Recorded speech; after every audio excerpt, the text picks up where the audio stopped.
out there. Shawnee, like you said, they're pretty much in. They've got, they're trying to get a home game, and that's the big thing right now.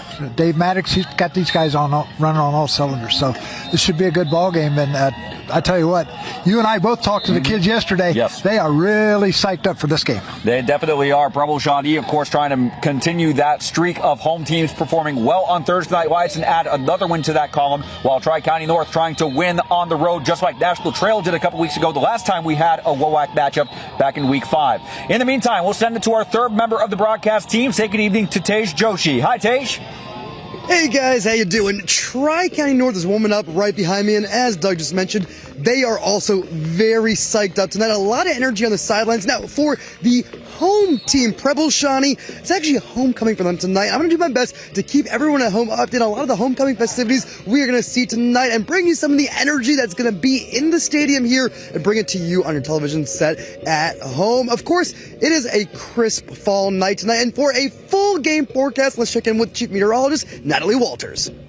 Another beautiful evening for some football for our Thursday Night Lights, as we are going to see cool conditions. May need a light sweater or a jacket with you as Tri-County North takes on Preble Shawnee. This is what we're talking about. So around sunset, we're going to be dropping into the upper 50s, eventually into the lower 50s by the end of the game. So again, light sweater, something to keep yourself warm for this evening. With mostly clear skies, another rain-free evening for Thursday Night Lights. All right, thank you, Natalie. Coming up, the opening coin toss and the opening kickoff. It's Thursday Night Lights between Tri-County North and Preble Shawnee. Kickoff after the break.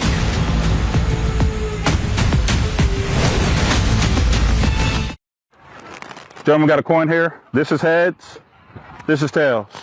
Tri-County guys are the visitors. What would you like? We would like tails, sir. All right, tails is a call. Called tails. It's heads. We'll defer. You want to toss, you're going to defer. Yes, sir. You're going to defer. You want the ball, correct? Yes, sir.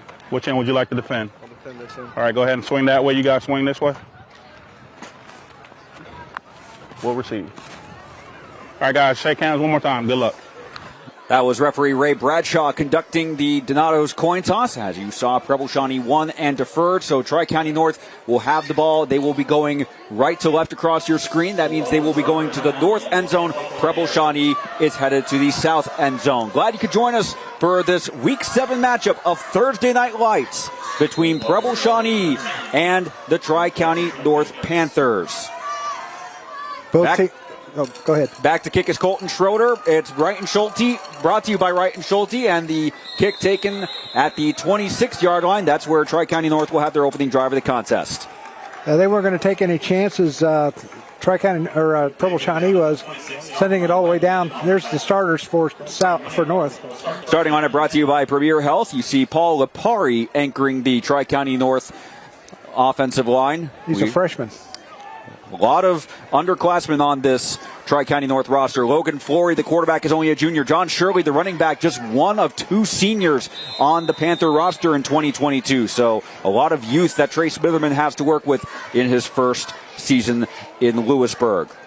First play from scrimmage, it's a handoff up the middle to Colton Van Winkle, the fullback, and that's good for a gain of about 4. He just took the ball. There's the defensive starters for Shawnee. Brought to you by Premier Health. A lot of senior leadership. Guys like Malachi Stevenson, Isaac Blankenship, Dylan Zorns, and unfortunately we do have an injured Panther on the play. So both teams will make their way to the sideline. Here's the secondary, brought to you by Premier Health. That is Trey Smitherman, his first season with Tri-County North, but not his first season in general in high school football in the Miami Valley. No, he started out at Stebbins High School, and then he went over to Xenia for a few years, and then last year he was an assistant coach under Dave Miller at Fairmont, and then he got the call from Tony Augsburger, and he came out here to North, and he's a pretty good coach. He'll get this thing turned around, and like you said earlier, he's only got 2 seniors, and he can mold this team to what he wants them to do, and then he's got the whole off season to help him out too. That was John Shirley who was injured on the play, but the good news, he was able to get up and walk off with only a little bit of assistance under his own power. Again, Shirley, one of only 2 seniors on this Panther roster. 2nd and 6 for the Panthers from the 30-yard line. Flory with 3 men in the backfield. Landon Offenbacher in motion, but Colton Van Winkle with the carry again. A gain of about maybe 2 yards will set up a 3rd and short, but he is stopped by the Preble Shawnee defensive line after a short gain. You know, I was wrong about Lapari. He's a senior, not a freshman. So he's got senior leadership there on the front line. So there's a replay of that run just off the right side. And a whole bunch of arrows right there to meet him.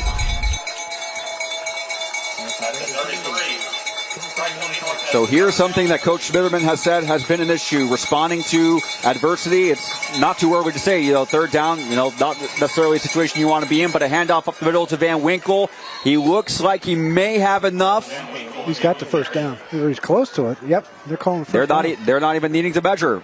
So 3 plays and enough for about 10 yards and a 1st down presented by Arby's. One thing that Trey said they wanted to do was control the ball, keep it on the ground, control the clock, and tire the Shawnee defense out a little bit.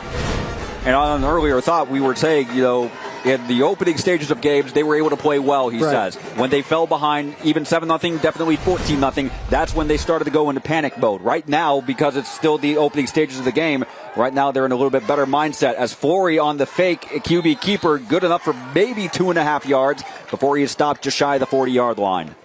He faked it to the running back in Van Winkle and took off with it. So it's up to the 40-yard line to be 2nd down and 7. Here's another replay brought to you by Toyota. Van Winkle, he had gotten the first 3 carries. Preble Shawnee may have very well expected him to get a 4th straight carry, but Flory, the junior quarterback, on the keeper on that play. Looks like the wing tee there. Only one receiver to the left. And Flory again on the keeper, able to spin out of 1 tackle and very nearly picks up the 1st down as a result of spinning free of that tackle. As he gets to about the 46-yard line, it will be 3rd down and maybe less than the yard, though, 1 yard. Yeah, Logan Flory also plays basketball, and his mom, she's a registered nurse out at the VA Center. Oh, wow. Yeah, so, and his dad is an iron worker. And that's what he wants to do when he gets out. So 3rd and 1. Already the Panthers, 1 for 1 on 3rd down conversions this drive alone. And a handoff up the middle to Van Winkle. He'll have enough for the 1st down here, but we also see our first flag of the night. Our officiating crew, Ray Bradshaw, the referee, Bob Hess, the umpire, Alex Craig, the linesman, Will Farley, the line judge, and Mark Ratliff is the back judge. Here's Ray Bradshaw. There is no flag on the play. That's going to be good enough for a 1st down then. It's 49. That will be a 1st down brought to you by Arby's. We have the meats. I know better. I know better than to try and copy you. Oh, come on. You got to be like, you can do that. Maybe later in the quarter, the 3rd quarter. Okay, all right. I'm going to hold you to that, too. All right. Well, everyone watching, we thank you for joining us on MyTV Dayton or online or Facebook. You all heard it here. He's going to do it in the 3rd quarter. And they're going to get some 1st downs in the 3rd quarter. Yes. 1st and 10 from about the 49-yard line. Flory with 3 men in the backfield and 1 receiver to his right. It's a handoff up the middle again. Colton Van Winkle definitely got to midfield. May have crept past it into Preble Shawnee territory. That's just a straight run right up the middle. That worked for them on that very first sequence. 3 plays, 3 handoffs to Van Winkle. Yeah, I have a feeling that I just got that idea that they're doing that, and they're gonna catch Shawnee sleeping here, and they may throw one here. Flory has lined up every play this drive right under center. No shotgun that we've seen yet. As here's Van Winkle again. Looks to have almost broken a tackle. He's good for a gain of about 3-ish yards. Close to the arrow 46. Yeah, talking to Colton yesterday, his favorite moment in football was favorite sports moment was when they were in 8th grade. The last game of the season was at Covington. Mm-hmm. They won that, and they had a police escort when they got back into town. How about that? That's just something special. It made him feel great, 3rd down and 5. Line to gain is the 41. Flory with the option pitch, and he's going to be met in the backfield. The ball carrier is, and the first play that Preble Shawnee has stood to the task. Landon Offenbacher received the pitch, but almost immediately he was met in the backfield by Dylan Campbell. And after 2 first downs, the 3rd time is the charm as the Preble Shawnee defense will hold and force a punt. Dylan Campbell was right there waiting for him, like he knew what was going to happen. Colton Van Winkle is the punter for Preble Shawnee. Back to receive for, Colton Van Winkle is the punter for Tri-County North. Back to receive for Preble Shawnee's number 22, Grady Hutchison. Kick on the way. It's taking a veer toward the left and will land right at the Arrow 25-yard line. So we played almost half the first quarter, 1 drive, but no points for the Panthers. Preble Shawnee's first drive coming up after this break. You are watching Premier Health Thursday Night Lights, presented by your Cincinnati area Toyota dealers. A 9-play drive for Tri-County North. It did take them past midfield for a time, but they would have to punt ultimately. And now Preble Shawnee ready for their first offensive drive of the ball game. From the shotgun is the quarterback, Brody Martin. A quick handoff right up the middle to number 3. 1 broken tackle, 2 broken tackles, and he has enough close to a first down. That is Braden Duran, the senior, and they are not needing to measure. It was a gain of about 13-ish yards, as here's the starting lineup brought to you by Premier Health. The Preble Shawnee offense. Evan Riley, we had a chance to speak with him yesterday. He seemed very quietly confident about how the Shawnee Arrows have progressed through the season.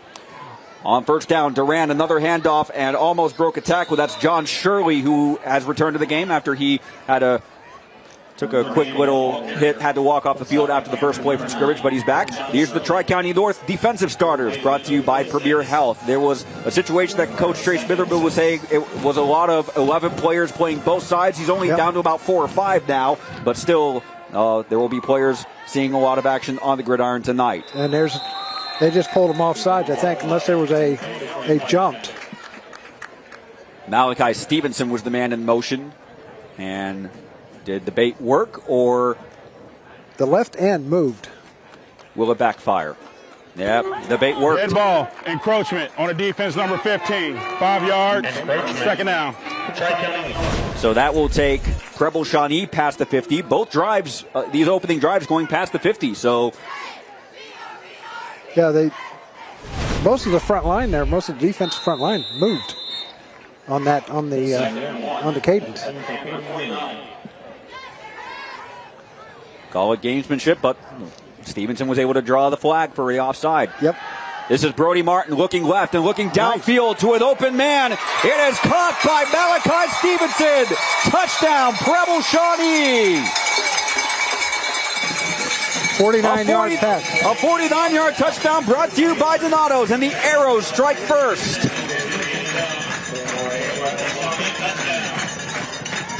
Oh, you talk about, you draw the flag for the offside. It brings up 2nd and 1. You just go to get the first down and then reset. Brody Martin said no. He wants to air it. And Stevenson got a step on the defender, and he was gone the rest of the way.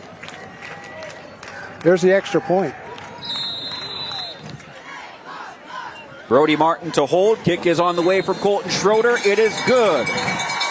So just under 6 minutes to go in the first quarter. Preble Shawnee is 1 for 1 on drives, and the Arrows out to a 7-0 lead on Thursday Night Lights. Timeout from Camden.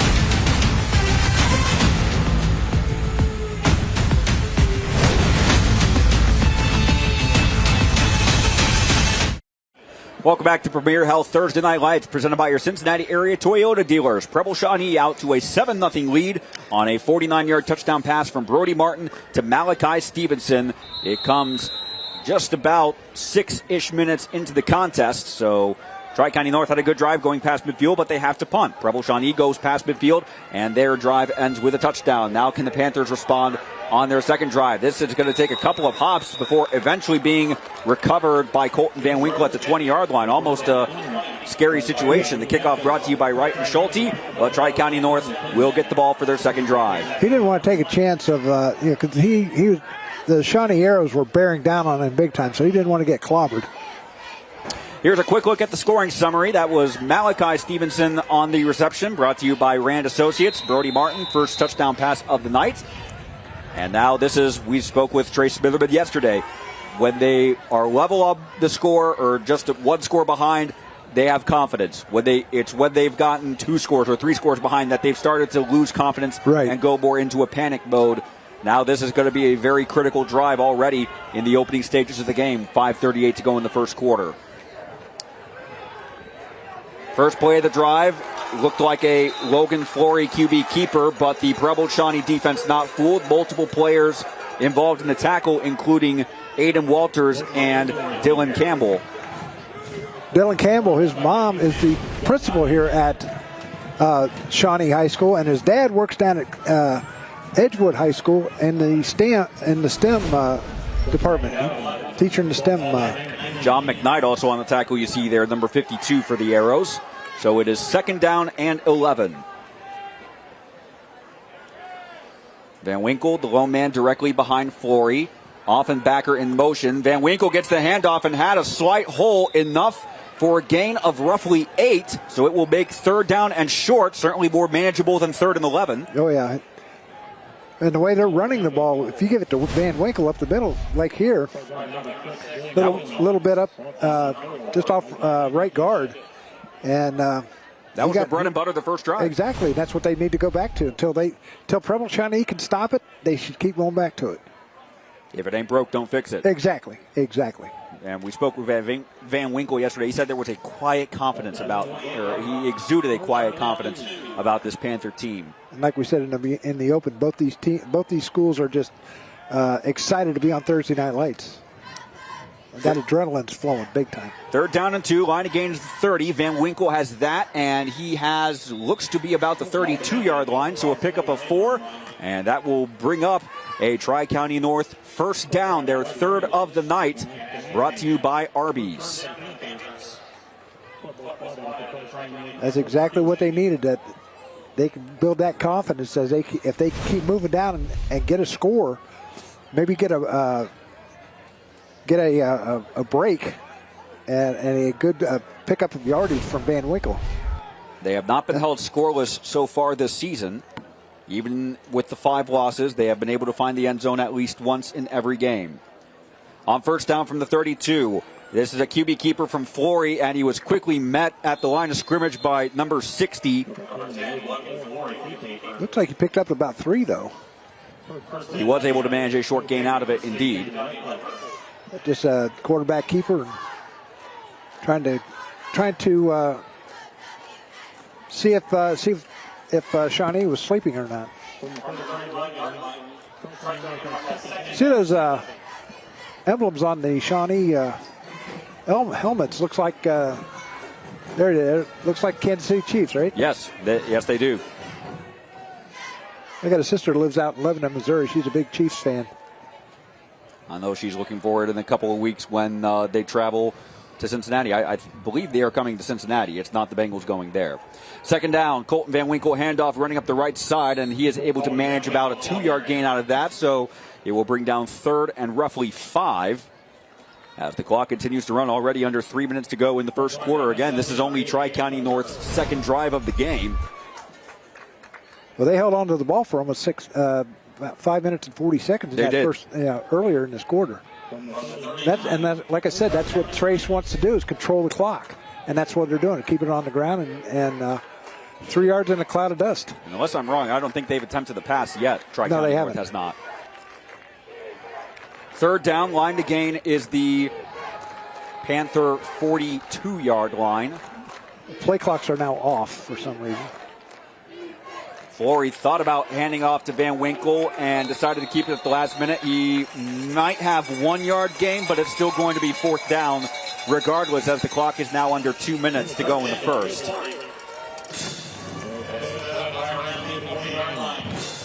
4th and 2 from the 40. Too early to make a bowl call here. Go for it or take the punt? Punt. It's too early. Unless the longer they wait, they're not necessarily lined up in a punt. They're having discussions right now. So see, that's the thing. They're making Preble Shawnee think about it. See, they're lined up in the punt now. Now they are. It is Van Winkle back at his 27-yard line. Back to receive for Preble Shawnee is Malachi Stevenson. And the up man is Grady Hutchison. Nice Left-footed kick from Van Winkle, taken by Stevenson. Able to get by one man, but not by a second. And here comes the flag. This might be the first flag of the game. I think that was a beanbag. I think. And in any case, it would not have been the first flag. That was a beanbag. It was a beanbag. Yep, my mistake. Coach has that all the time. Does that all the time too. He thinks it's a flag coming in because it's orange. Exactly. And it looks from up here, it looks like it's a flag. But exactly. There's Coach Stevenson or Smitherman. Oh, heck of a nice guy. I've known him for a few years from out at Stebbins. On first down for the Arrows, a screen pass juggled, but eventually caught by Dylan Campbell, and he's able to weave around several defenders out to midfield, and that should be good for an Arby's first down. And we'll send it down right now to Tej Joshi along the sideline. Hey guys, I am in the Arrow student section where the kids are having a really good time. It is homecoming, a blackout. Tell me why you guys are doing a blackout here. It's a tradition and we do it every year. It's really great seeing everybody come out and support our boys. Tell me about the community of the student section, about the whole community overall. What's it like here? So, sports is a big thing in the Preble Shawnee community. Every chance we get to come out and support any sports team, we're out here cheering as loud as we can. I love that. Let's hear a big cheer while we send it back up to the broadcast booth.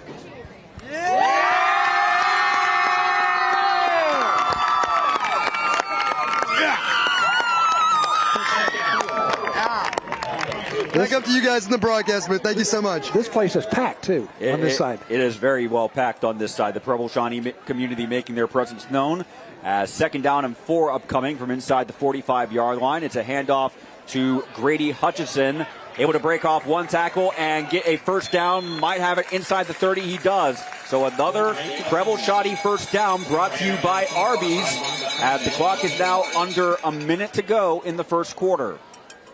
And the play clock is off, so we don't know how much time's left on the play because it starts right at 40, right at the end of the play. It's just like in college and pro. Ball spotted at the 29-yard line. Again, shotgun look for Martin. One man in the backfield, and it's a forward pitch to Braden Duran, and he is stopped right at the line of scrimmage by John Shirley. He was able to make contact with him, and he was not letting go. Nice play there for the stop for a minimal gain on the part of John Shirley. Picked up maybe 2 at the most, and he was driven back. Here's the replay. The fake and the forward pitch. Don't often see a lot of those at any level of the game. No. King John, we should call him.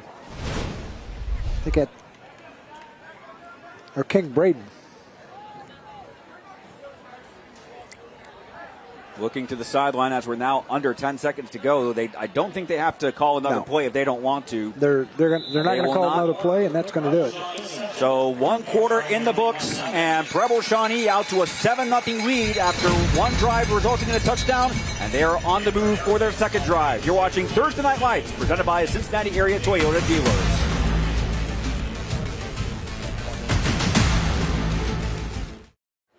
Welcome back to Camden and Thursday Night Lights. Preble Shawnee with the ball and a 7-0 lead as we begin the second quarter of play, as the Arrows are driving inside the 20 or around the 25-yard line, and a quick pass out to Malachi Stevenson. One broken tackle, forced out of bounds inside the 10, but that is good for an Arrow first down, and that means the Arrows have also entered the Donato's delivery zone. Donato's Pizza, a great call for after the game. Order online for pickup or delivery at donatos.com. Every piece is important, and the first down brought to you by All Steel Home Improvement. You don't have to say anything for that one. I don't think so. That's another first down, and that's the 5th first down for Shawnee tonight. First time either team has been in the red zone, as this is Grady Hutchison going to the right side, able to break off one tackle, break off a second, and Grady Hutchison into the end zone. Touchdown, Preble Shawnee. A 10-yard touchdown run brought to you by Donato's on the second play of the second quarter, and the Arrows are out to a 2-score lead. A lot of arm tackling there, saw from Tri-County North. And, Coach Stevenson's going to address that immediately. So we had one touchdown on Preble Shawnee's first drive, a pass from Brody Martin to Malachi Stevenson, and now a run courtesy of senior running back Grady Hutchison with 11:45 to go in the second quarter. Kick is up and good. The point after, courtesy of Colton Schroeder, and it is a 14-0 game as Preble Shawnee out to a 14-0 lead. Timeout from Camden. You're watching Thursday Night Lights on My TV Dayton. 11:45 to go in the second quarter. That is senior running back Grady Hutchinson, who you see on your screen. He just scored the 10-yard touchdown run as we bring you the scoring summary brought to you by Rand Associates. So 2 drives, 2 touchdowns for the Arrows offense. While Tri-County North, they begin their third drive in just a few seconds. Now's the time where they have to.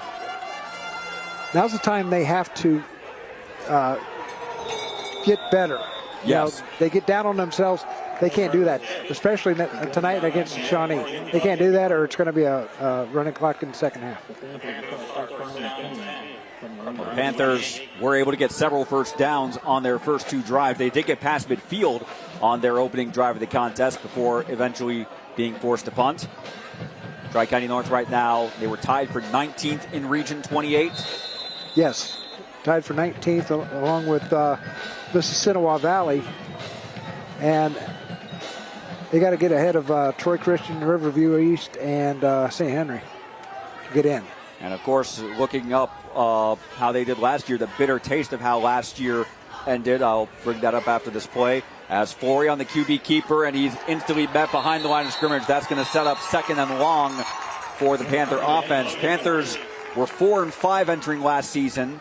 They go into Week 10 against Twin Valley South. They were also 4-5. Essentially, the winner would take that 16 seed in the Region 28 playoffs, and ultimately Twin Valley South would win 28-20, so they go to the playoffs, and Tri-County North had to watch the playoffs from home. And the thing about that Twin Valley South, Tri-County North, that's a big rivalry in that. So yet another chapter because of mistakes that were at stake that game. Exactly. That bragging rights of 503, State Route 503. Mm-hmm. Same way here. Exactly. Here they're just a few miles south of West Alexandria. 2nd down and long. Flory with the late pitch out to Landon Offenbacher, but he's met for another loss. And this is going to set up 3rd and long for Tri-County North. They have been good about avoiding 3rd and long so far tonight, but now they have entered that scenario as Grady Hutchinson was on the stop. I look for a pass here. As time is called, there's an injury on the far side to a Landon Offenbacher, unfortunately. He was the man who received that pitch at the very last second. That's the second player we've seen needing attendance. John Shirley was able to get up and walk under his own power to the sideline on the first play from scrimmage. He has since returned to the game, so we hope Offenbacher can certainly shake this off and get back in the game himself. You were talking about Tri-County North and having to win to get in. Pretty much, they have to leap about 4 other teams. Mm-hmm. Preble Shawnee, they're ranked 9th in the Division 5, and that is a loaded division. I mean, they got Valley View, Northeastern, Milton Union, Greenview, Brookville. You know, they're in, but they're going to be on the road. But they want to try and get a home game here.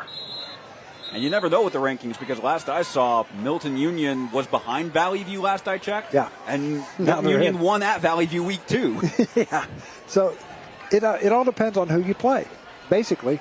And Shawnee, I don't know who they've got left. I mean, but there's Dave Maddox, the head coach of Preble Shawnee. And I tell you what, they've only lost once in 2 years. They were 10-0 last year, but they lost in the playoffs. That's right, yes. But they've only lost twice in the last 2 years. Yeah, the one loss this season coming a couple weeks ago to National Trail. The Blazers have been on the roll themselves. Yeah, that team is a 1 minute there or one season they're down, and then Mark Hoffman's got that team running all cylinders right now. They were able to put that Week 1 loss to Milton Union behind them again. Milton Union, we've seen a couple times, they are the very real deal up in West Milton. Be sure to follow us on Facebook. If you have any pictures of tonight's game or want to join in the discussion online, follow us on Facebook at Dayton247now.com. And be sure to use the hashtag Thursday Night Lights. 10:27 to go in the second quarter as Preble Shawnee is out to a 14-0 lead. Tri-County North will be facing a 3rd and 14 when play resumes. Glad you could join us on MyTV Dayton or on our Facebook page or on Dayton247now.com. Matt Digby, Doug Brown, Tej Joshi, and our crew. Yeah, a lot of people are watching on Facebook. I know my brother out in San Diego's watching, Yep. my sister in Lebanon. So they like watching this because they don't get a chance to come home a lot. So they were very interested in the Wayne game. And I got a sister in Huber Heights watching too. So 3rd down and 14. Flory back under center. And a handoff to Colton Van Winkle, who is actually pushed forward. He was actually aided by an Arrow defender. Colton Ratliff was going for the tackle, and he inadvertently gave Van Winkle an extra 3 or 4 yards on that carry. It will still be a 4th down. Yeah, but it's a lot closer than what it would have been. Yes, it would have. But looks like Van Winkle's going back to punt. Yes. So 3 drives. This is the first drive Tri-County North has had that they have not been able to pick up a first down yet. And they've only got 3 on the night. But again, it's going back to what Coach Bitterman was telling us. When you're level when you're a tie game or only down 1 score, they play with more confidence. When the going gets tough, that's been the issue, he has said, in terms of getting the players to keep that positive mindset. And as here's a punt, it's blocked by Preble Shawnee. They're going to take over with great field position inside their own 40-yard line. That's because Van Winkle took his time, because in the first 2 punts, they didn't rush that much. This time it was a bull rush, and here it is on the replay. See how he's taking his time? And right there, number 56. Brody Lynch. Brody Lynch came in, a sophomore, came in and blocked it. Aiden Walters was among those recovering the ball. So was Dylan Zorns, the senior cornerback. So great starting field position for Preble Shawnee's 3rd drive of the night. It will come with 9.5 minutes to play until halftime. Brody Martin from the shotgun. One man was in the backfield, but Martin's going to throw down to the left side. Got an open man in Stevenson. Caught! And he is in for a touchdown. Preble Shawnee 3 for 3 on drives. And that touchdown brought to you by Donato. And the Arrows are out to a 20-0 lead. That was a beautiful pass by Morton. And Stevenson, there was nobody around within 10 yards of him. And he was wide open. Much like the opening touchdown when he was able to get behind the secondary. So Preble Shawnee playing with the confidence that has served them well their first 2 games of the season and the 2 games after the loss to National Trail. Even with the PAT being no good, it is still a 3-score difference right now with 9:24 to go in the second quarter. Preble Shawnee with a 20-0 lead on Thursday Night Lights.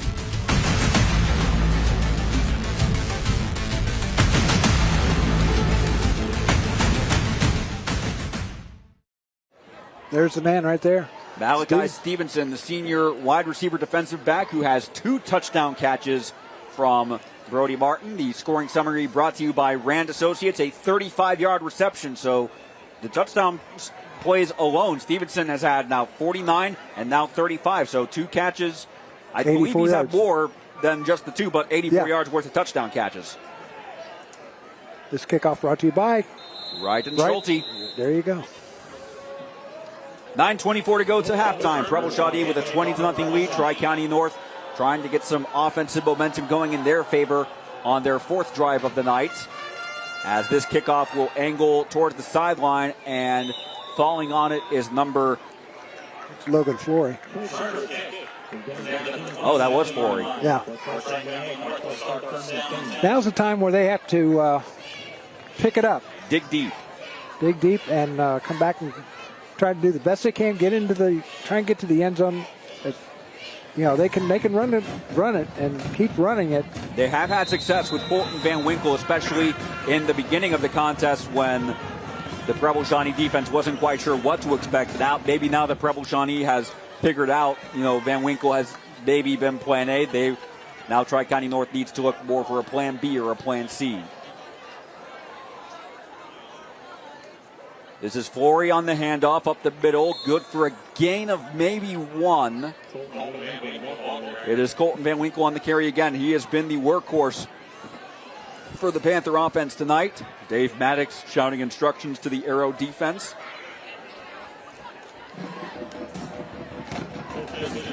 Yeah, they just have to suck it up and start playing. They can't look at the scoreboard. Because well, the good news for them right now, they're looking away from the scoreboard. It's at the north end of the stadium, and they're going to the south end zone. Yeah, but the sidelines, they can look at that scoreboard. You know, defense can look at that scoreboard, and they just gotta.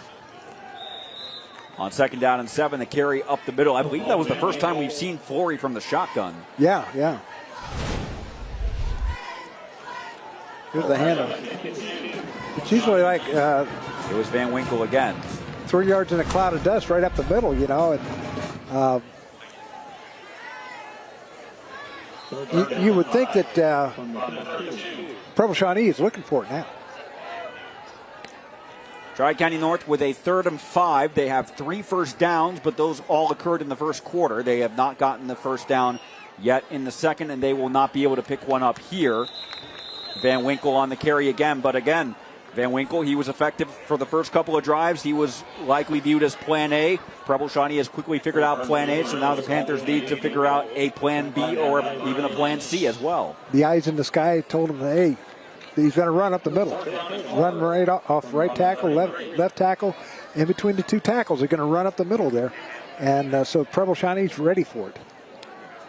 Van Winkle back to punt. 2 men deep for Preble Shawnee. Grady Hutchinson, the up man. Malachi Stevenson back at his own 37-yard line. And they're going to bring the heat. They blocked Van Winkle's last punt attempt, and they're coming. Van Winkle gets the punt away, past midfield. And a flag comes in. He got run into. Stevenson letting the ball roll all the way to the 25-yard line, so a couple of pro Tri-County North bounces. But that's going to come back.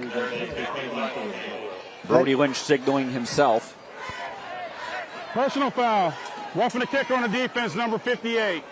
Be 15 yards, automatic first down. And there's the big difference between just running into the kicker, which from how close they were, running into the kicker would have been enough for the first down, but roughing the kicker means even more yardage on the penalty. Here on the replay, they could stop. They could have stopped. Yes. 56 could have stopped. And as you can see right at the end of the replay, the flag comes flying in.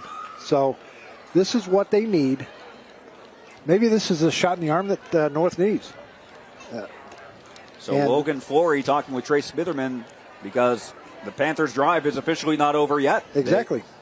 They are now out to, they're going to spot the ball at the 47-yard line, so close to midfield.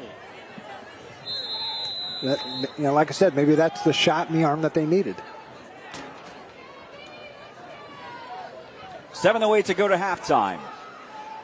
Preble Shawnee with the 20-0 lead, but Tri-County North trying to get on the board themselves. This is Flory, handoff to Van Winkle. No, it's a Flory keeper as he runs to the left and should have 2 yards to get to midfield. So that's going to be 2nd and 7. A little off tackle play, and Flory picks up 2. Stopped by Evan Riley, one of the guys we talked to yesterday. Yep. And Evan, his favorite moment in sports so far was winning the league last year, and he wants to be a trainer or a therapist. A trainer or a therapist? Yes, and maybe come back here and do it. You talk to a lot of kids, and they want to go to college, and most of them that I talk to want to be a therapist or trainer or coach. Absolutely. This is Flory, tried to pitch it out at the last second, a fumble on the play. And it was all Tri-County North could do. All Aiden Ritchie keeping possession alive, but at the same time, it's going to be a significant loss on the play, and it will bring up 3rd and very long as we reach the midway point of the second quarter. Loss of 7 on the play. They got to get to the Tri-County or the Preble Shawnee 43-yard line for the first down. Yeah, you see the replay presented by Toyota. It was the handoff up to Van Winkle, though Flory decided to keep it at the last second. Pitch out to Ritchie, who I don't think was entirely expecting the play. So 3rd and 13. The 3 first downs that Tri-County North has converted tonight. I don't think we had one as long as 13 yards, but a handoff up the middle here. It's good enough for roughly 6 or 7 yards. He gets back up to the 48-yard line, so he's picked up. Van Winkle again.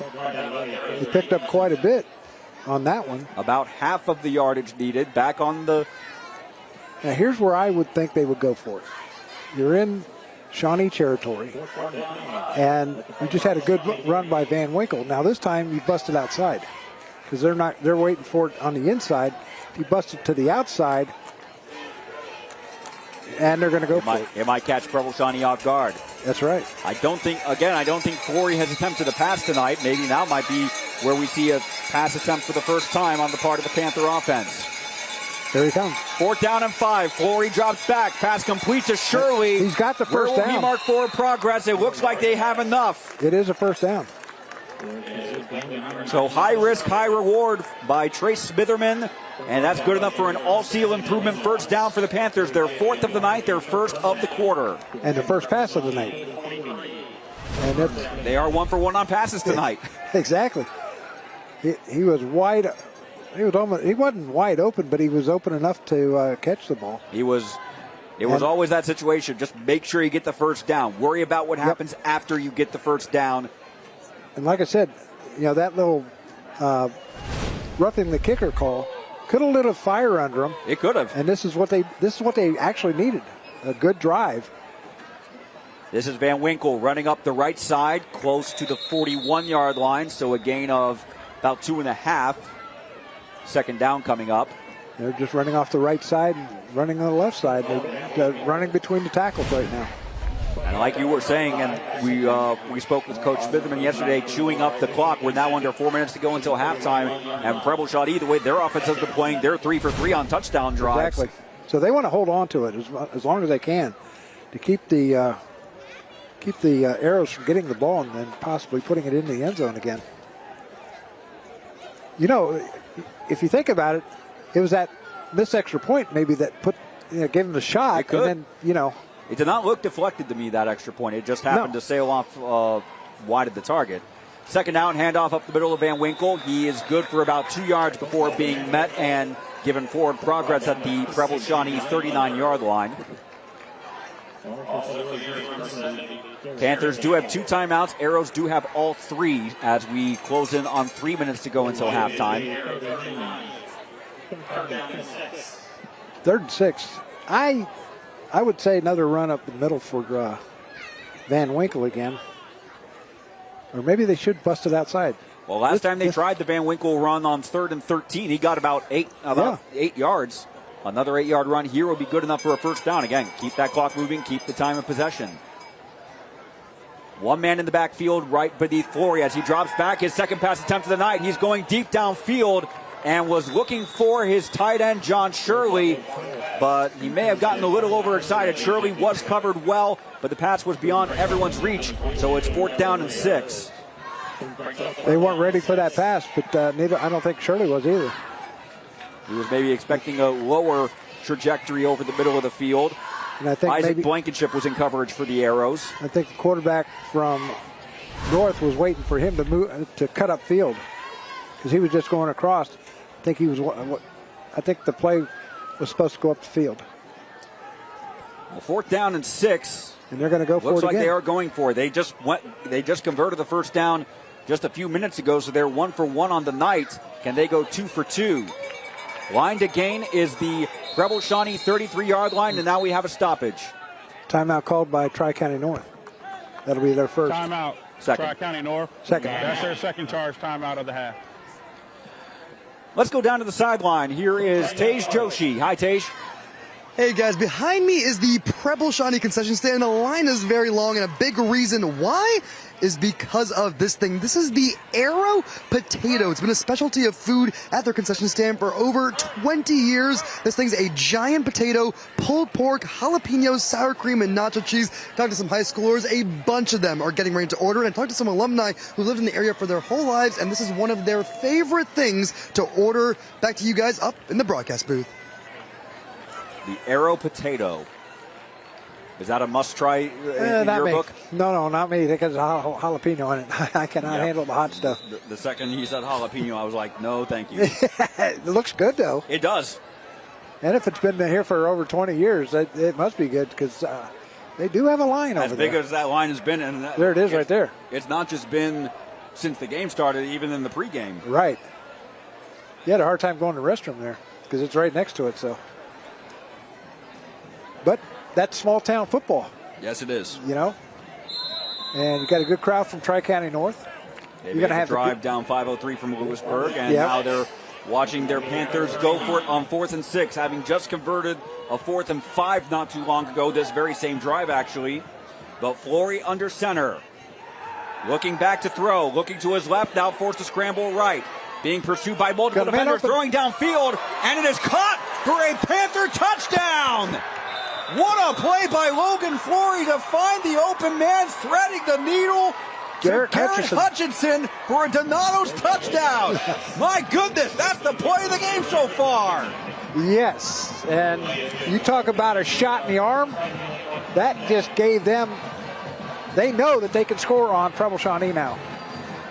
Well, they have not been shut out in any of their first 6 games this year. They will not be shut out in game number 7. Garrett Hutchison able to get behind the defender. And again, Flory threading the needle as he's running out of real estate down the right sideline, connecting with Hutchison for the Panther touchdown.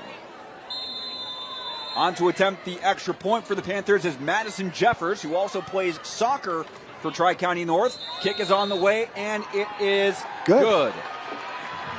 Female kicker.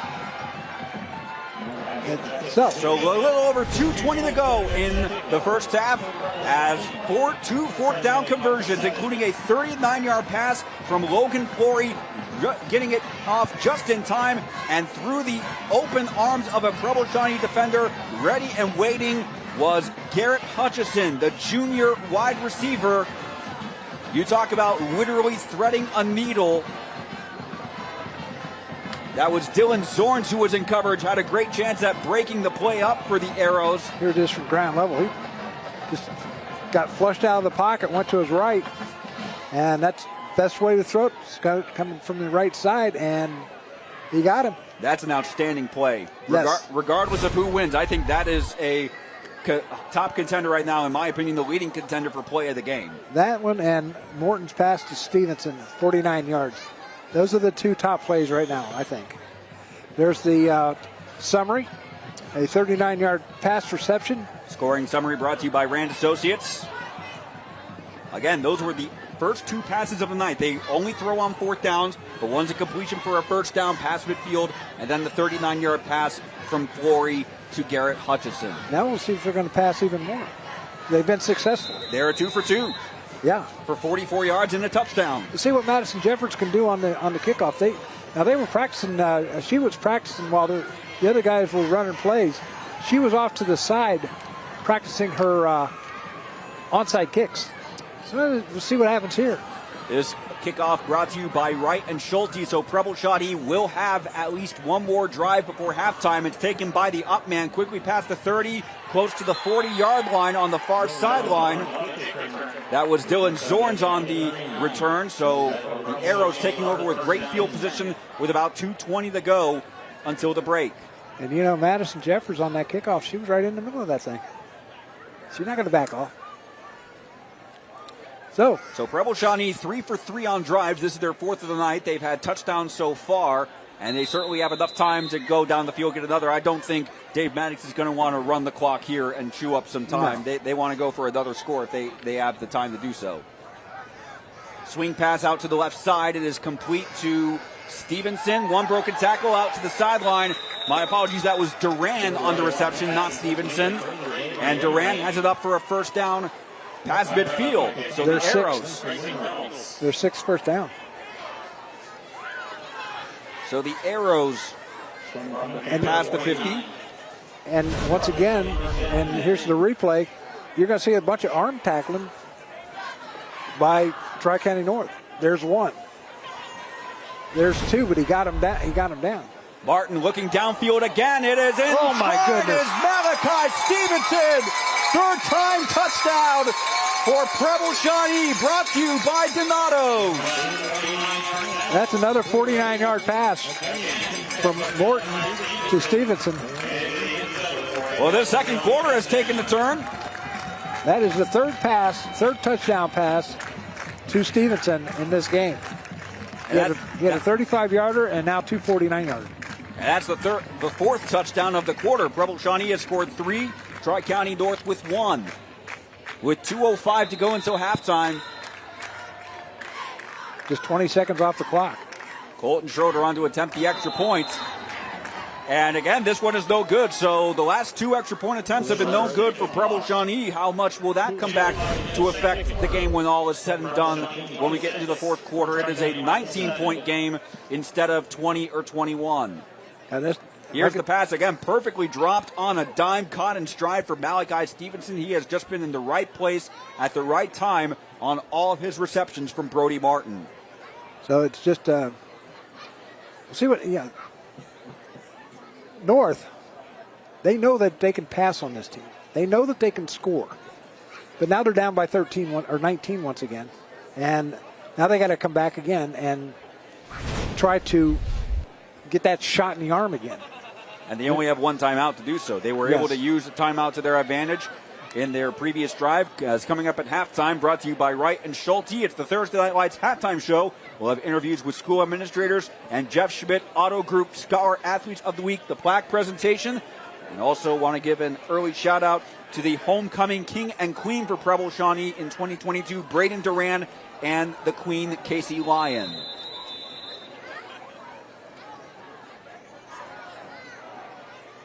Colton Schroeder sends this kickoff presented by Wright and Schulte to the left side. It's going to bounce away from Flory, who eventually recovers at the Panther 26-yard line. Every kickoff they have not run back. They've fallen on it because it got past them or made a funny bounce. And of course, football's not round, and it can take a crazy bounce anytime. Check out the drums on the other side. They're lit up. Oh wow! Yes, the Tri-County North Marching Band.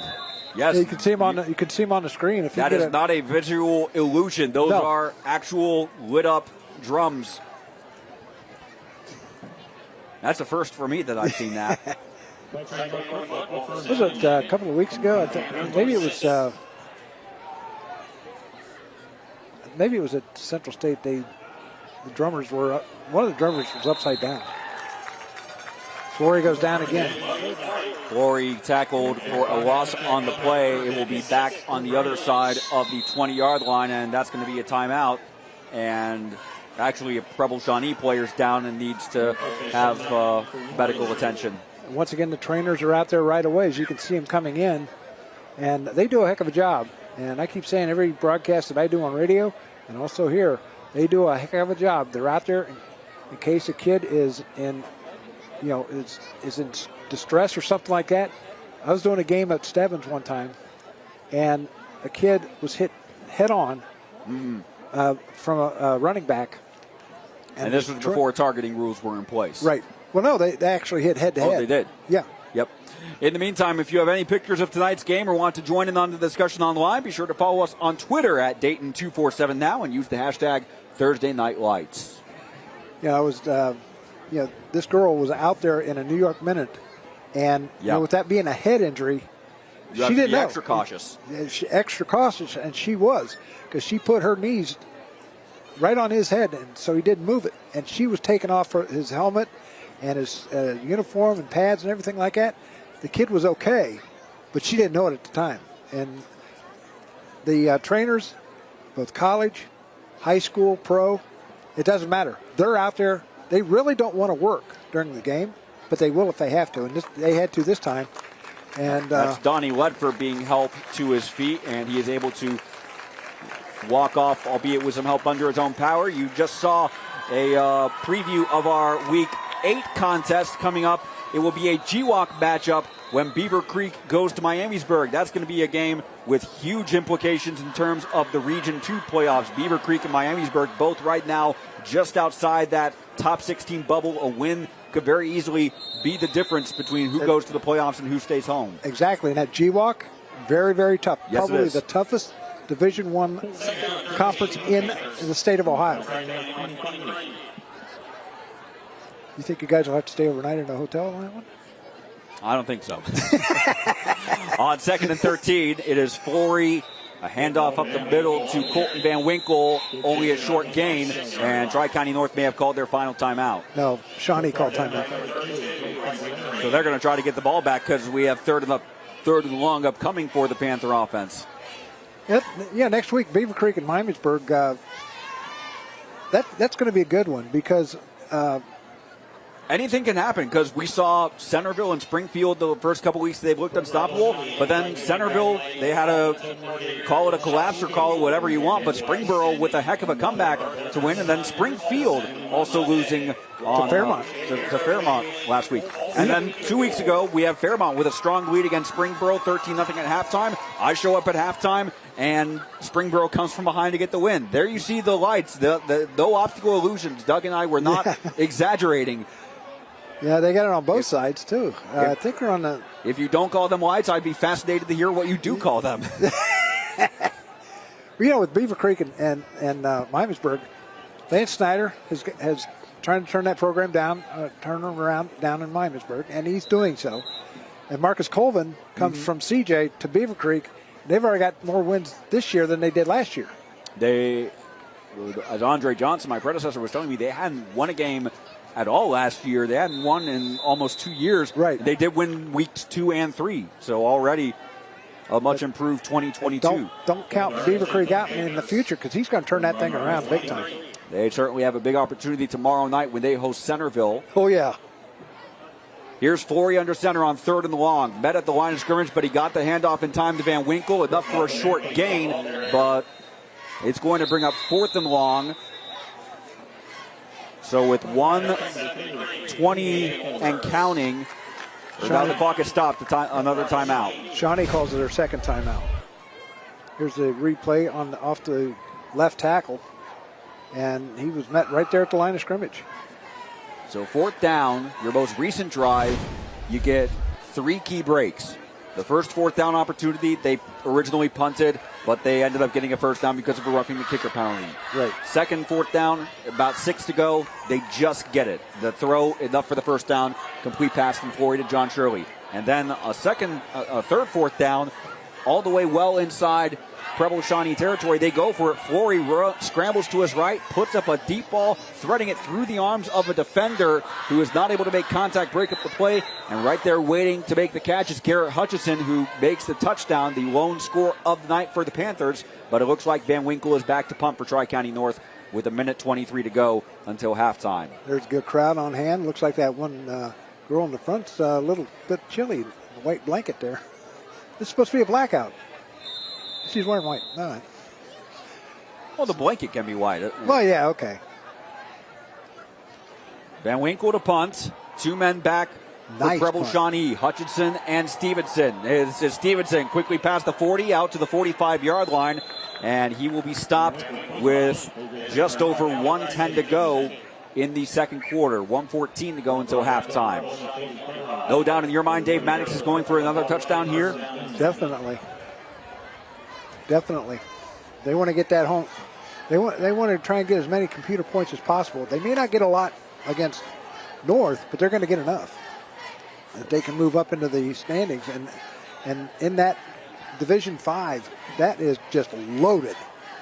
And Northeastern, I don't know where they've come from. Northeastern's 3rd. Valley View is 4th. Milton is 5th. Despite winning at Valley View week 2. Exactly. Crazy things have happened. Crazy things will happen in those rankings. That's Handoff right. up the middle, and that's going to be good for a gain of about 4 yards. Hutchinson, who had the 10-yard touchdown run, that's the lone touchdown run we have seen in this game. All the other scores have been Face passes. mask, number 9 on the defense. 5 yards, first down. And I believe that's the first penalty on Tri-County North that we've seen tonight. Yes, it is. So they're going to mark it up. They're going to call that. That's not a first down. It's up to the 47-yard line, or down to the 47-yard line of North. Still first down and 2. There's the. Yep. face mask right there.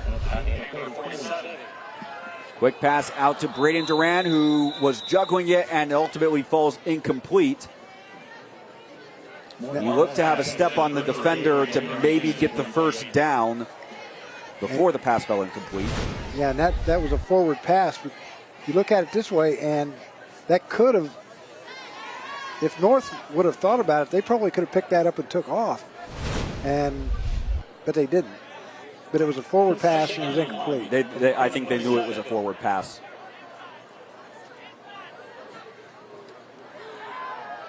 Another left throw, this time complete to Duran. He'll have a first down inside the 40, and he shakes a tackle inside the red zone, weaving in between defenders inside the 10-yard line. A huge pickup for the Arrow offense, and that is a first down brought to you by Altio Home Improvement, and it takes the Arrows for the second time into the Donato's delivery zone. Donato's Pizza, a great call for after the game. Order online for pickup or delivery at donatos.com. Every piece is important. Nice shot out to the left side in the flats, and that's all he had to do. Hand off to Duran, quickly up the middle, breaking one tackle, and he is in for a touchdown. Second touchdown run of the game for the Arrow offense. And that touchdown brought to you by Donato's, and it is a 32-27 lead for the Arrows. 32-7. He said 27. Whoa, where'd that come from? Oh. 32-7, and with 40.7 seconds left, it says Shawnee's just had their number, and another missed field goal, but there was a whistle before the play. Going to go against Tri-County North. So Colton Schroeder, his first two extra point attempts were good. His second two were both wide. Now this is his fifth attempt of the night.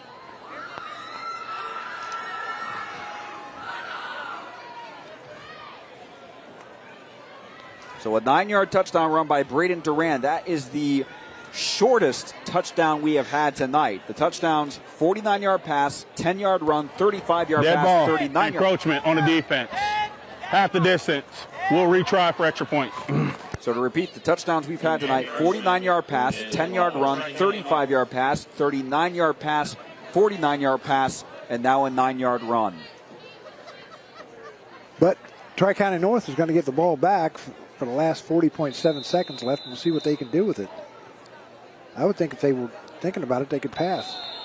Schroeder on to attempt the extra point. He is now 3 for 5 on the night, and with 40 seconds to go until halftime, it is a 26-point lead for the Panthers, or for the Arrows, excuse me, at 33-7. There's Duran. You see a wide gap where the line basically just parted. It parted. It was half the players went to the left, half the players to the right, and by the time a defender was able to make contact with Duran, it was already around the 2-yard line, the 1-yard line, and Duran in for his first score of the night. Big guys up front were doing it, and they parted the line, and he just went right through it. So not only is he the king, but he's also scored a couple of touchdowns, or he scored a touchdown.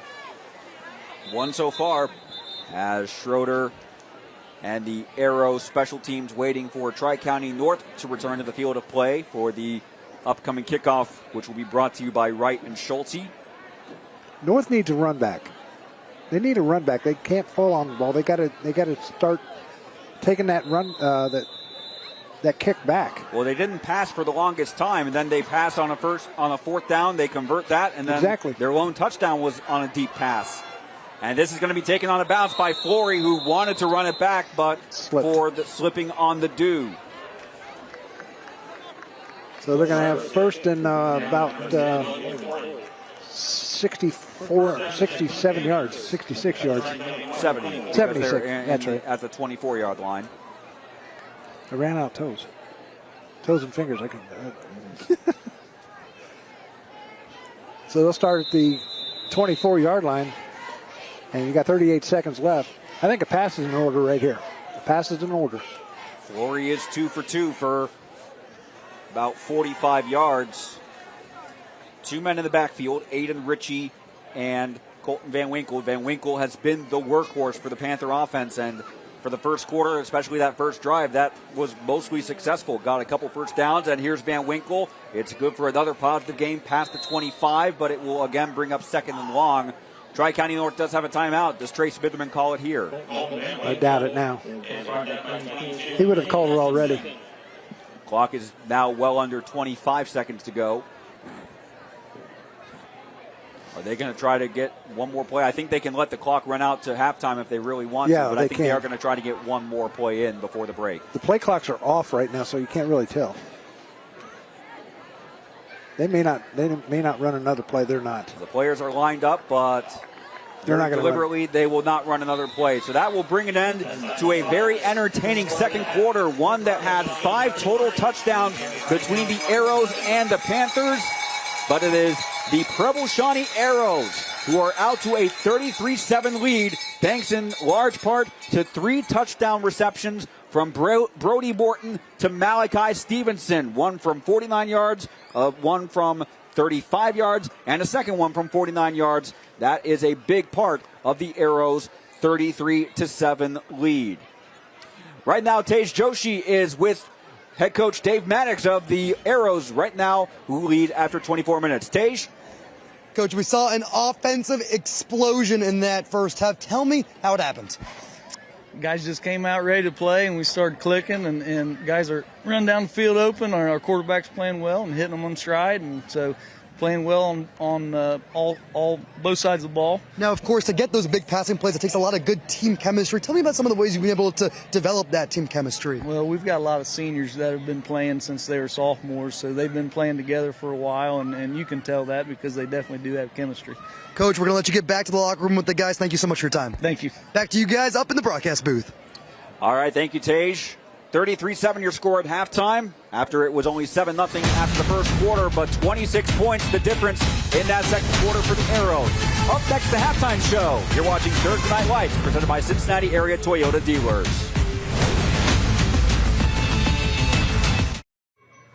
Is sponsored by Wright and Schulte. The score is 33-7 here at halftime. We are now joined by the Tri-County North Athletic Director. It's great to be chatting with you. It's halftime here. Let's talk about your school overall with the fall sports season, not just football. How's everything been going with you guys? We're very young, kind of across the board in almost all of our sports. Our senior class is a small class. We only have 10 seniors playing sports altogether. So I would say all of us are a work in progress.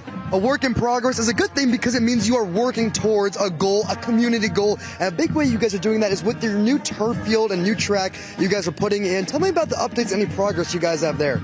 Yeah, it's been a really exciting summer for us. We made the decision last spring our track really needed redone, and we were able to bid it out and get a brand new turf field, become the first team in our conference to get a turf field, and it's beautiful. It's been the field is all the way done. We've played on it all season long, and it's gorgeous. And the track, we just need to get it lined. It'll be ready for the spring. Now, of course, this is an away game for you all. Tell me about all the fans who made their way here. I see you guys actually have a pretty full section. Yeah, our football is traditionally been strong. We have a new first-year coach, and actually we're in one of our fourth coach in 6 years. So in terms of we're working on trying to get some continuity, but Tri-County North and Lewisburg has always supported our football team. You mentioned, of course, that you have a very young student body in terms of sports right now. Other than football, is there any sport that people at home may not know about but they should be keeping an eye on throughout this fall sports season? Our most successful team has been our girls soccer team. Our girls soccer team is a little bit over 500. We have a chance to host a tournament soccer game, we're hoping, and have been very competitive. Lots of great stuff. We appreciate you taking the time to chat with us. Thank you so much. Our halftime presentation continues after this quick commercial break.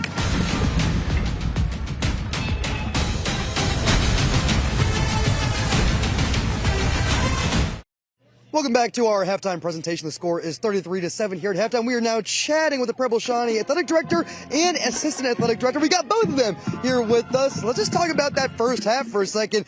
Your fans were very, very happy. Your team looked very happy. Your coaches looked really happy.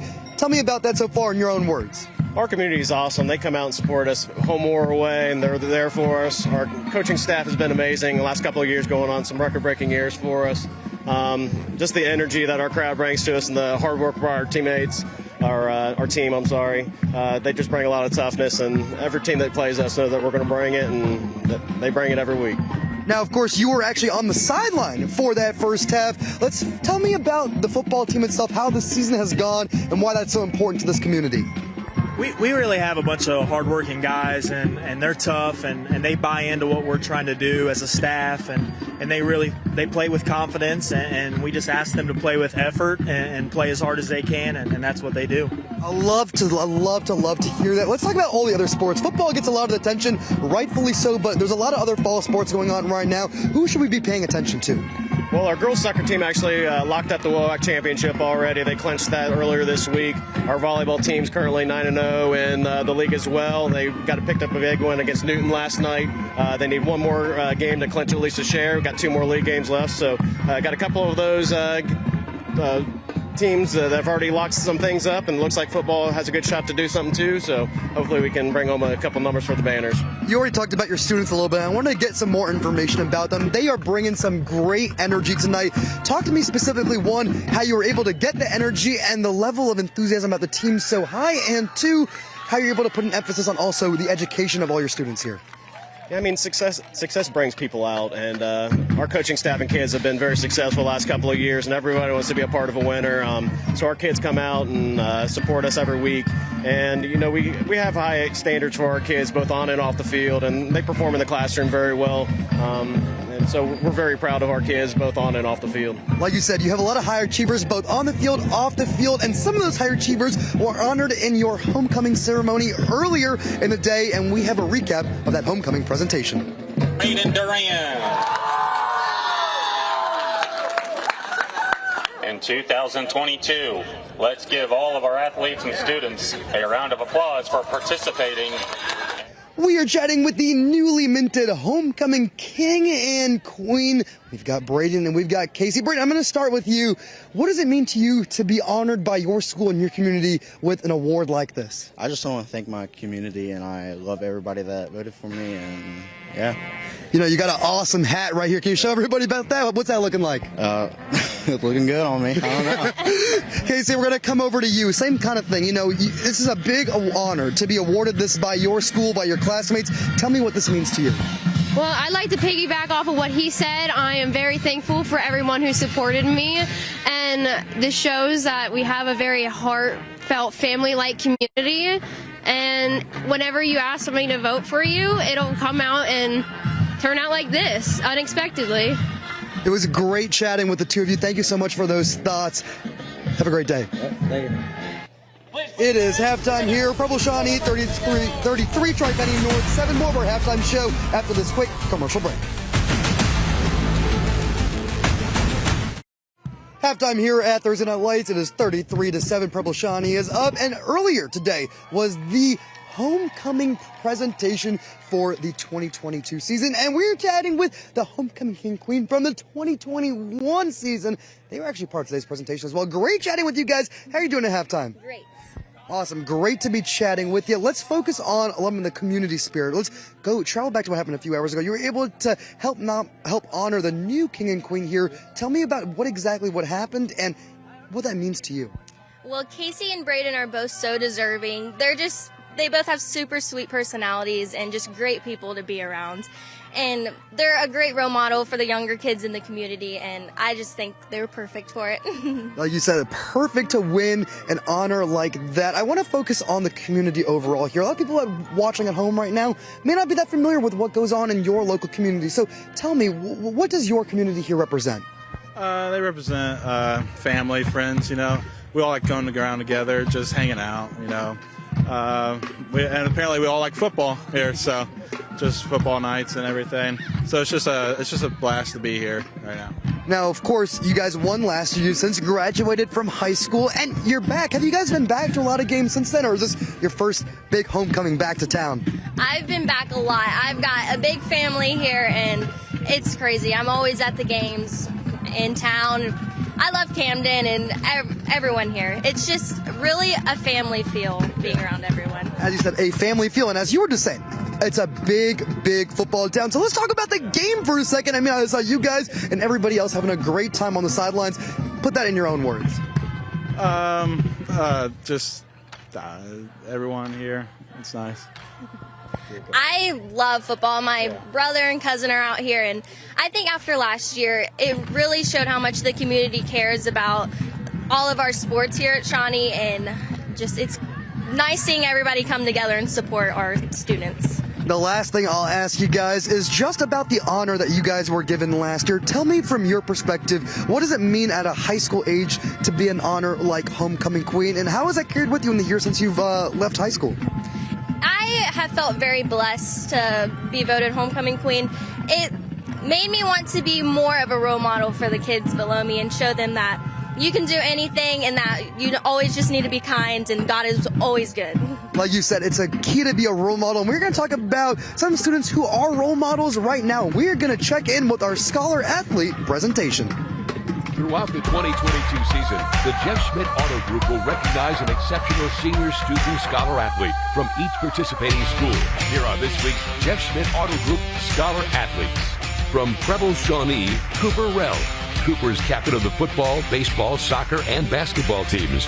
He was named first team WOAC for football and soccer and holds the school record for extra points scored in a season and career. In the classroom, Cooper has a GPA of 4.171 and has been named to the All-Conference Academic Team and is also a member of the National Honor Society. Cooper is an active member of his church and volunteers with multiple organizations throughout the community. He's a leader on and off the field. From Tri-County North, Colton Van Winkle. Colton is a 3-year starter on the varsity football team and a 2-year starter on the varsity baseball team. He's active in the Tri-County North Science Club and Spanish Club. Colton is active in the Community of Faith Youth Group and his church in Lewisburg. He has a GPA of 3.738 and is ranked 10th in his class. Colton hopes to play college football and study sports medicine. He's a very promising young athlete and leader in his school community. The Jeff Schmidt Auto Group is proud to sponsor the Scholar Athlete Award, featured on Thursday Night Lights. We are honored to recognize these scholar athletes from all over the Miami Valley for their outstanding academic and athletic achievements. Shawnee leads at halftime, 33-7. Our halftime presentation continues after this break.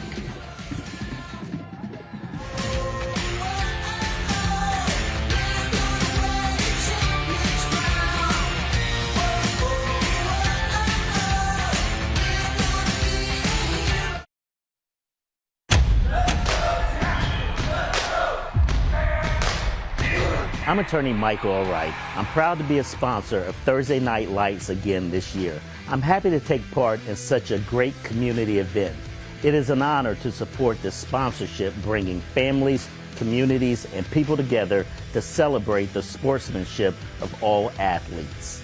Let's all celebrate together, and remember, if you've been injured in an accident, make the right choice.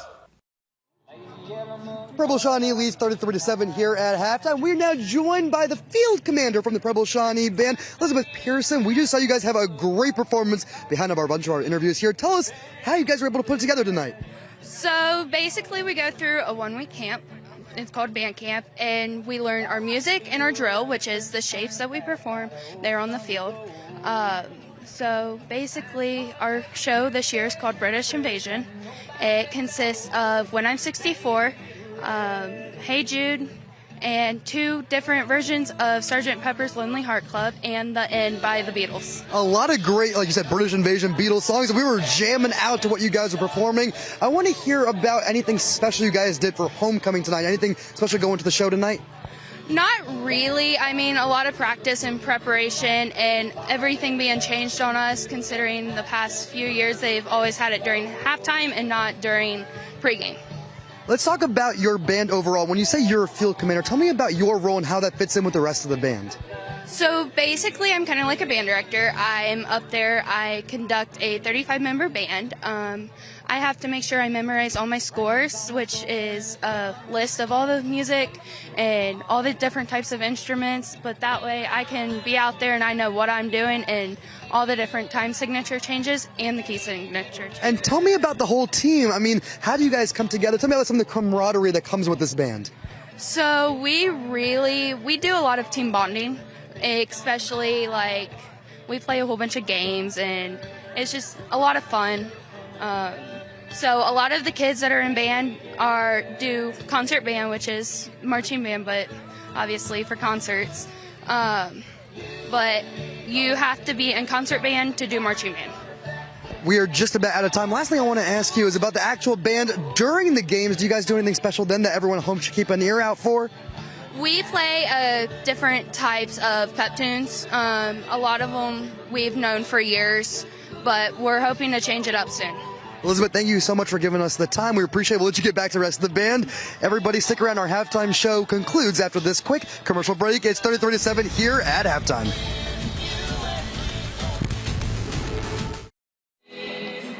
Welcome back to Thursday Night Lights, presented by your Cincinnati area Toyota dealers. Matt Digby, Doug Brown, Tage Joshi, coming to you from Camden, where the Preble Shawnee Arrows lead Tri-County North 33-7 at halftime. A very eventful first half, especially in the second quarter. We're going to start with some first quarter highlights. This was the first drive of the game for the Panthers. After several first downs, they were stopped and would eventually punt. And then on Preble Shawnee's first drive, Brody Martin going downfield, a 49-yard touchdown pass to Malachi Stevenson. That opened the scoring at 7-0. Then in the second quarter, a quick pass out to that was Malachi Stevenson, and that was the big combination, Doug, between the Arrows offense. Brody Morton to Malachi Stevenson. That resulted in 3 touchdowns alone. Yeah, three touchdowns, two of 49 yards and one of 35. Now, and here's the snap that they blocked and turned into points. Here's the points on.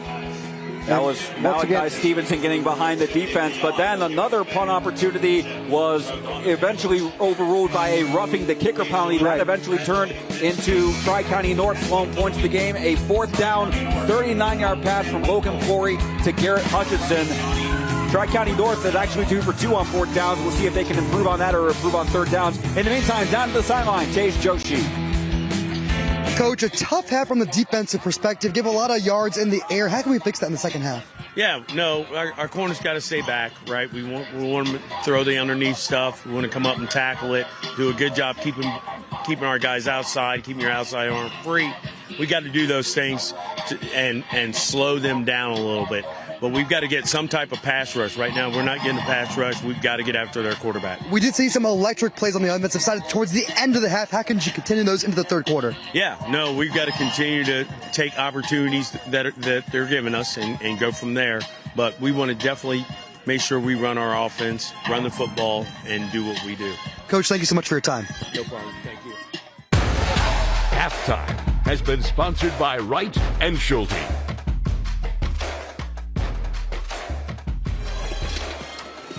Back here at Preble Shawnee Field, we are just about set to start the third quarter of play. Both teams back out on the field of play. Tri-County North had the first drive of the game, so it will be Preble Shawnee receiving this kickoff to open the second half. Madison Jeffers teeing up for her second kickoff of the night because she did kick off after the touchdown. This kickoff brought to you by Wright and Schulte. She kicked it right to one of the upbacks. And he fell down right at the 45-yard line. So great starting field position for Preble Shawnee as they were perfect on drives. 5 drives in the first half, all resulting in 5 touchdowns. 4 of them passes from Brody Martin. 3 passes from Brody Morton. 2 of them on the ground. A Grady Hutchison 10-yard run and a Braden Duran 9-yard run. That's King Braden. The homecoming King. King Braden.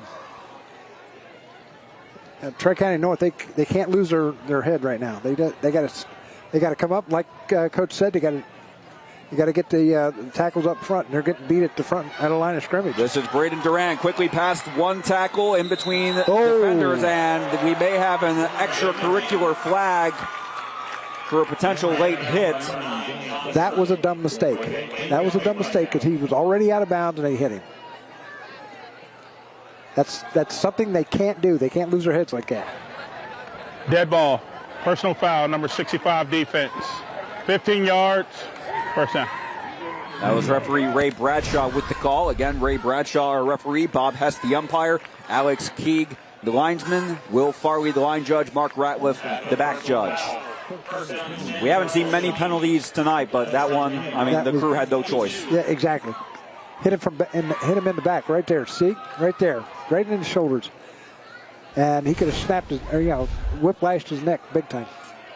So because of the added yardage from the penalty, that puts the Arrows just outside the red zone as Morton going deep to the end zone. And it is incomplete. Dylan Campbell, the intended receiver. It was Logan Flory in coverage for the Panther defense. And it will bring up 2nd down and 10. Yeah, with that penalty, that was on Braden Dawson. Dawson, his mom and dad met while working at Bob Evans. And really? His dad still works there. And get this, his favorite restaurant, Waffle House. Of course. Just almost had it, but just outreached his, overshot him. Morton has put some brilliant passes on the field tonight, finding his receivers with relative ease. As now 2nd down and 10 from just outside the red zone. And having to switch field and losing his footing on the grass is Malachi Stevenson. So that's going to bring up 3rd and long. Don't think we've seen many 3rd downs at all for the Preble Shawnee offense, but this is going to be 3rd and more than 10. We have a player down over on the near sideline, it looked like, from North. Now it looks like Ray Bradshaw signaling ready to play. So 3rd down and 11 from the 24-yard line. It's a handoff to Braden Duran, who runs to the left, quickly finds a block, and he is into the end zone for his 3rd touchdown run of the night. A touchdown brought to you by Donato's. Braden Duran for the 2nd time finding the end zone. And less than 1 minute into the 2nd half, Preble Shawnee has extended their lead. It is now 39-7. That touchdown brought to you by Donato's. So every piece is important. So that's gonna give us a running clock. Duran, who closed the scoring in the first half with a 9-yard touchdown run to make it 33-7, has now found the end zone for the 2nd time tonight. Colton Schroeder on to attempt the extra point. On the way, it is good. So the lead now 40-7 with 11:20 to go in the 3rd quarter. Here's another look at that play. Handoff, and he was able to get a great block from Dylan Campbell along the sideline, who was able to shield Logan Flory, keep Flory from making the stop. Had Flory gotten an angle, he could have had a chance to prevent the touchdown, but Duran ultimately reaching pay dirt. Now it's time for the Panthers to strap on the helmets and get back to playing and play for the kid that was hurt. So it will be a running clock from here on out unless Tri-County North scores again to bring the gap to within 30 points. The only way they can stop the clock is a turnover on downs, a injury, and a timeout. And I think there's one other thing. So Preble Shawnee's got this well in hand for now. Colton Schroeder waiting to take the kickoff, which will be presented by Wright and Schulte. 2 men are back for Tri-County North, Colton Van Winkle and Logan Flory. And they have yet to send back return a kickoff. They did try to return one right at the end of the first half before Flory lost his footing immediately upon receiving the ball, but here's going to be his first return opportunity of the entire night. One broken tackle out to the 40, inside the 50, inside the 40. One man to beat, he may have an angle. 20, 15, 10, 5, touchdown Panthers, no flags! Nice pickup by Flory, and that touchdown brought to you by... touchdown brought to you by Donato's. He did that for that kid that was hurt. Exactly. Did it for the kid that was hurt. The junior quarterback, defensive back, Logan Flory. A 4th down conversion, threading the needle in the 2nd quarter. And now what a kickoff return just seconds after going down by 30 points. Tri-County North. Again, they have not been kept scoreless at all by any opponent. Even though the record is 1-5, they have been able to find the end zone at least once every game this season. Tonight, they have found it twice. So we have a timeout called, I believe. Now I think they're just changing out. Madison Jeffries came on I think they're going to go for it. They're going to go for 2. And it looks like that is the case. Flory will line up under center, so a 2-point conversion attempt to get to within 25. Flory handoff to Van Winkle. Off one tackle, but will not be able to find the end zone, so the 2-point conversion attempt is no good. But with 10:53 to go, Tri-County North, courtesy of a touchdown kickoff return from Logan Flory, the first time they've tried that tonight, and it has worked. Flory taking it from about the 22-yard line. You see him cut up towards the middle, finding a hole, and that hole was all he needed. Picks up a great block from John Shirley, and you see number 15, Ty Lee McKee, trying to get the angle, but ultimately could not get the angle. Flory with too much speed on the return. So a 78-yard kickoff return to get Tri-County North within 27 points. That was a shot in arm that they may need. No running clock now. And now the defense has to step up. And they got to step up and hold these guys for the first time tonight. Flory, a junior, plays basketball. And his mom and dad works at the VA Center. Or his mom works at the VA Center. And his dad is an iron worker. She's an RN. There he is. So we'll see what they do on the kickoff. Do you think they might do another onside kick? Well, they very nearly caught the Preble Shawnee off guard when they tried it to start the second half. But this kickoff will be brought to you by Wright and Schulte. Madison Jeffers on the left foot. Will send it down, taking a couple of bounces by Preble Shawnee out to the 45, or now out to the 45, now out to midfield, past midfield. That was Wayne Lovely on the return. Now the defense has to stiffen up. Preble Shawnee has found the end zone on every single one of their drives so far tonight. They have not had very many third downs. I think that was their first third down that they had, the play that Braden Duran scored from 24 yards, the first play since the game resumed. There is Duran right there, coming over to the near side with two of his buddies. So 1st and 10 for the Arrows. Morton with one man in the backfield, Grady Hutchinson, but he will throw left to Malachi Stevenson. Inside the 40, inside the 35, one man to beat, and Logan Flory able to force Stevenson out of bounds, but not before a first down pickup for the Arrows offense. That will put them inside the 25-yard line, and that first down brought to you by Arby's. You're not going to do it? Not right now. Maybe a little bit later in the quarter. Ah, come on. It's not that hard. We got the meats. We have the meats. The arm tackle right there by Flory, but he was able to get him, pull him out of bounds though. Arm tackles you're not going to be able to tackle anybody like that. 1st and 10 from the 24-yard line. Morton with a handoff to Duran, who's running to his right, trying to get an angle, and he does find an angle on the far sideline, enough in fact for a first down. That will take Preble Shawnee inside the Donato's delivery zone, and it also means another Arby's first down. We have the meat. There you go. There you go. So the Arrows are in the Donato's delivery zone. Donato's Pizza, a great call for after the game. Order online for pickup or delivery at donatos.com. Every piece is important. I believe this is only the 3rd time the Arrows have been in the red zone, because they had the one touchdown from 10 yards, the one touchdown from 9. All the other scores have been for more than 20. There was a little bit of a hold there. But the Arrows got by with it. Or the Arrows. Morton with a handoff to Malachi Stevenson, trying to find an edge on the left side, and he will find that edge in for a Preble Shawnee touchdown presented by Donato's. 4th touchdown of the night for Malachi Stevenson, the senior, the first one that he's done on the ground, opposed to 3 receptions from Brody Morton. This time it's a running touchdown, a whale of a night for the senior Malachi Stevenson, and it makes the score 46-13. Another good offensive series for the They keep that Arrows. They keep that run alive. And Schroeder makes the extra point. 7 for 7 now on points. And it is back to a 34-point lead with 9.5 minutes to go in the third quarter. Preble Shawnee leads Tri-County North 47-13.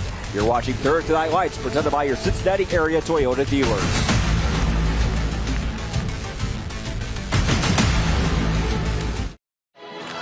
Welcome back to Premier Health Thursday Night Lights presented by your Cincinnati area Toyota dealers. Right now, you are seeing the senior wide receiver defensive back, and in my humble opinion, right now the runaway choice for player of the game, Preble Shawnee senior Malachi Stevenson. Could have the play of the game, too.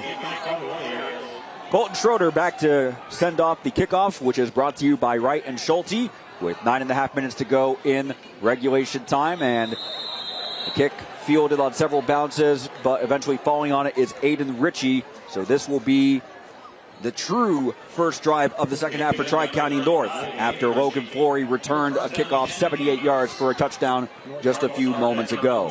That could also be a play of the game, too. Tri-County North does have a couple of nominees. The Flory kickoff return for the touchdown and the fourth quarter threading the needle pass to Garrett Hutchison.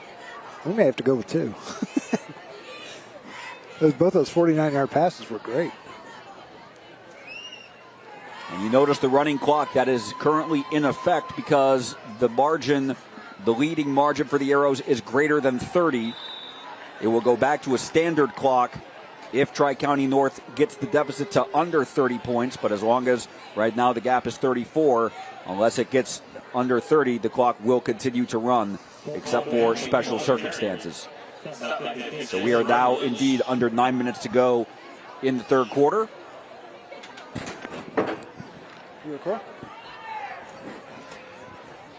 There's Trey Smitherman.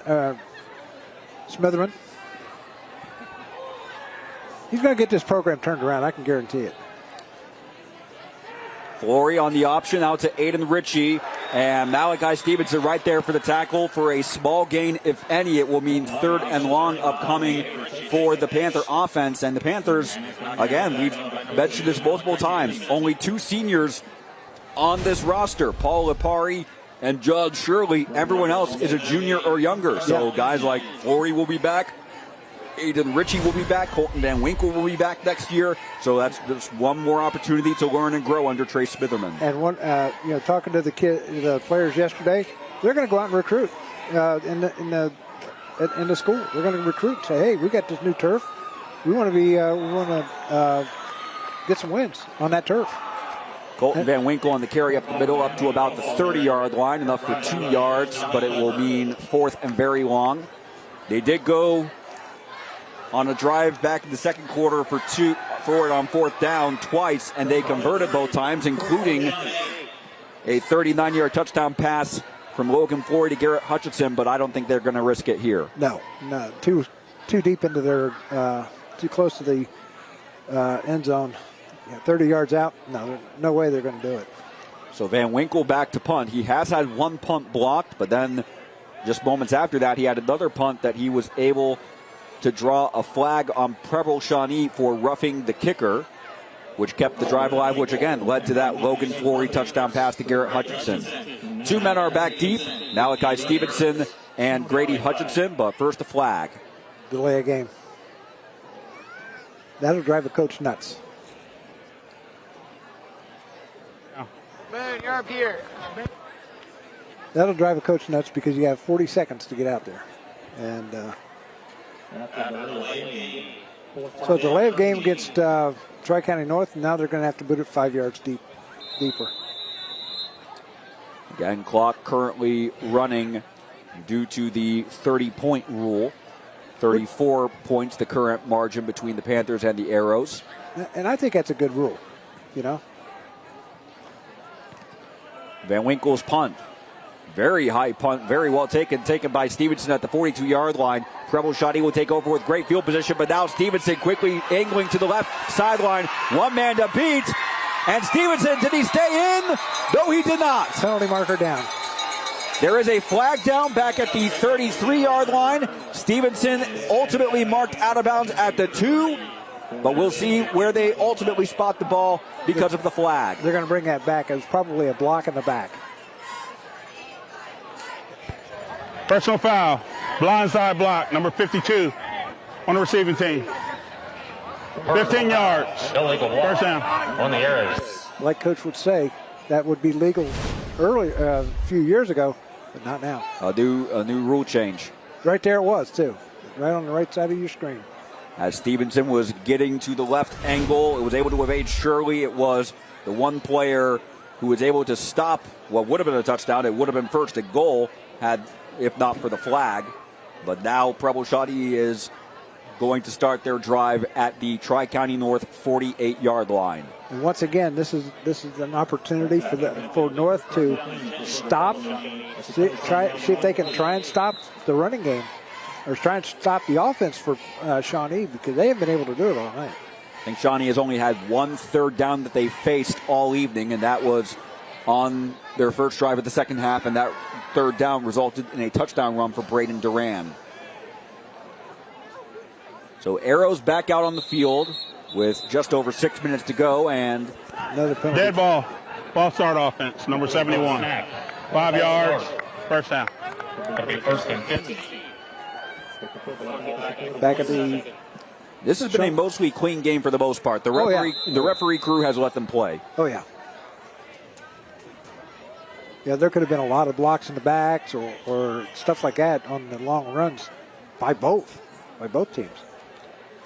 Morton from the shotgun, swing pass out to Stevenson on the left side, and he will get back to the original line of scrimmage, pick up a couple more yards after that, so it will still be second and long, but second and less than 10 to go now. As the clock continues, we're now coming up on 5:20 to go. There's another look at Stevenson. Again, 4 touchdowns total, 3 receptions from Brody Morton, and then 1 9-yard touchdown rush just a few minutes ago, the most recent score in this contest.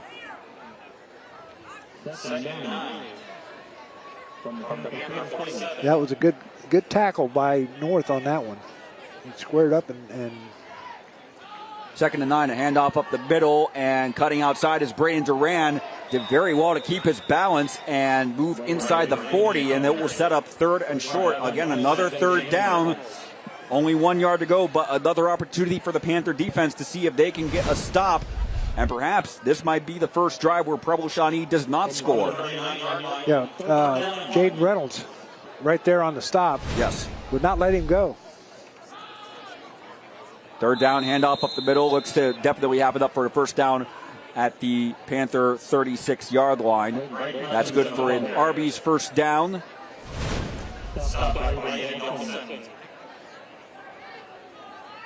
The one tackler there, I can't see the number, waited for him. You can't wait for him. You got to go after him. Grady Hutchinson picking up the first down for the Arrows. He's had 1 touchdown run that came early in the second quarter when the Arrows were going right to left across your screen, just as they are now, going from south heading toward the north end zone. Clock now under 3:50 to go in the third. Morton looking right. His pass complete to Dylan Campbell, who hurdles a defender and will pick up a first down inside the 25, but there is a penalty flag and another one coming late. What a play by Campbell to hurdle the defender, but we'll see what the results are of the flag. Looks like it's going against Shawnee because they're walking back. And they're going to huddle about it. There could have been 2 penalties on the play there because one came in from the referee who was way back about the 45-yard line. He threw it up to about the 36. And it came in right after the play had ended. And there's 2 penalty markers on the other side. So deliberation right now, and we will shortly hear the call from Ray Bradshaw. Long discussion there. Here comes the calls.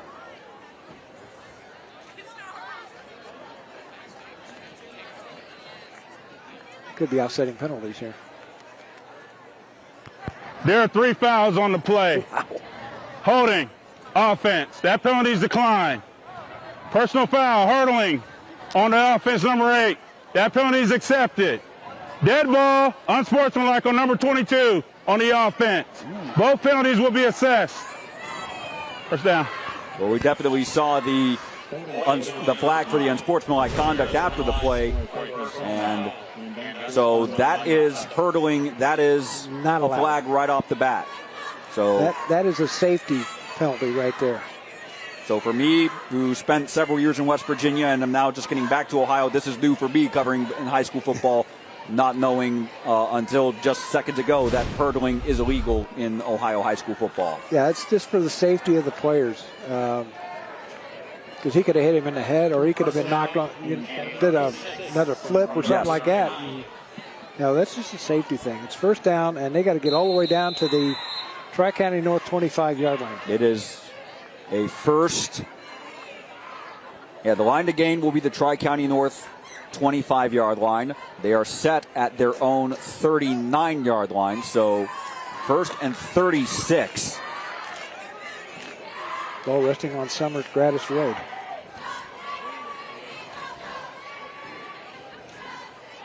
So a handoff is Grady Hutchison, met in the backfield, and this is going to be another loss on the play. The ball is loose, but play is marked down for forward progress. Hutchison was judged to have stopped forward progress. John Shirley was on coverage. He made the hit in the backfield, so it will be second and close to 40 on this upcoming play. But again, forward progress ruled before the ball came out. Correction, that was Lane Lovely on the carry, number 12. But good coverage again there by John Shirley, one of the two seniors. You think potentially the play was called early? Yeah. Well, I guess not. But he wasn't down.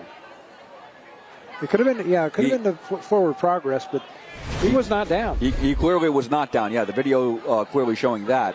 Morton on second down and 39. Airing out a deep ball to a wide open Malachi Stephen. That's enough for a first down. One broken tackle inside the 10. And Malachi Stevenson, for the 5th time tonight, finds the end zone for an Arrow touchdown. 64-yard pass.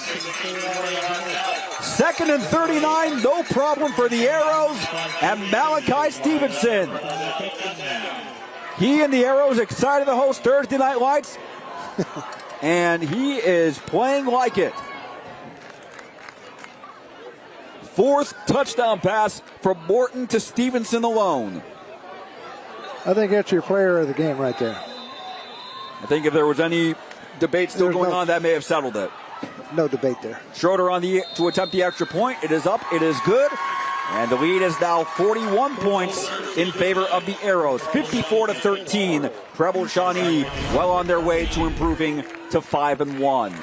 Morton with plenty of time in the pocket. Stevenson able to get again behind the Tri-County North secondary. Aiden Ritchie had a chance to stop Stevenson. It would have been enough for a first down game, but Stevenson able to break free of that tackle, and no one else from the Panther defense able to get an angle. What a play. So every possession has resulted in a touchdown. Still. Yeah. And that's 8 for 8 now. North cannot stop them. Only a handful of times have they forced Preble Shawnee into a third down situation. And they had the perfect opportunity right here, 3rd and 40. And they let Stevenson get behind him again. And Trey Stevenson's going to take a look at it, and he's going to talk to his defense about it, that's for sure. Hey, he's a happy guy. Stevenson, we talked to him earlier. We talked to him yesterday, too. Mm-hmm. And pretty happy about it. This kickoff brought to you by Wright and Schulte, fielded by Aiden Ritchie. So Tri-County North will take over with just over 1:20 to play in the third quarter.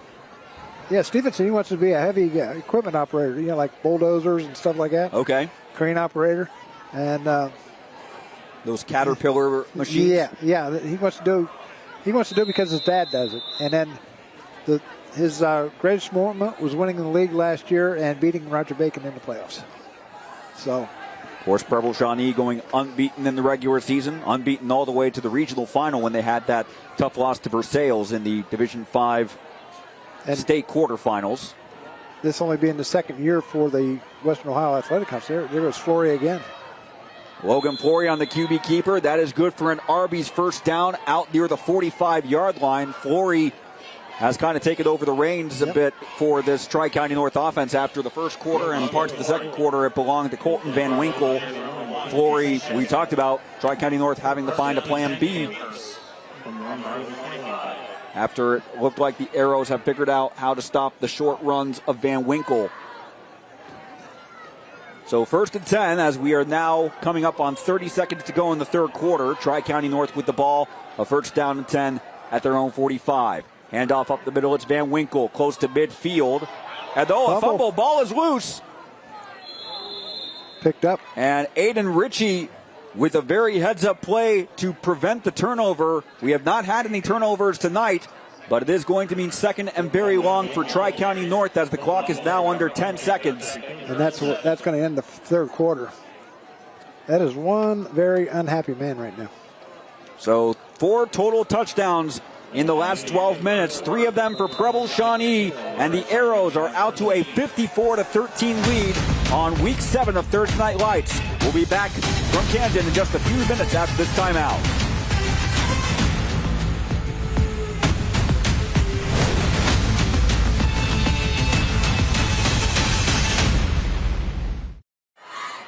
Back live in Camden, where Preble Shawnee leads 54-13 against Tri-County North on Thursday Night Lights. Premier Health Thursday Night Lights, presented by your Cincinnati area Toyota dealers.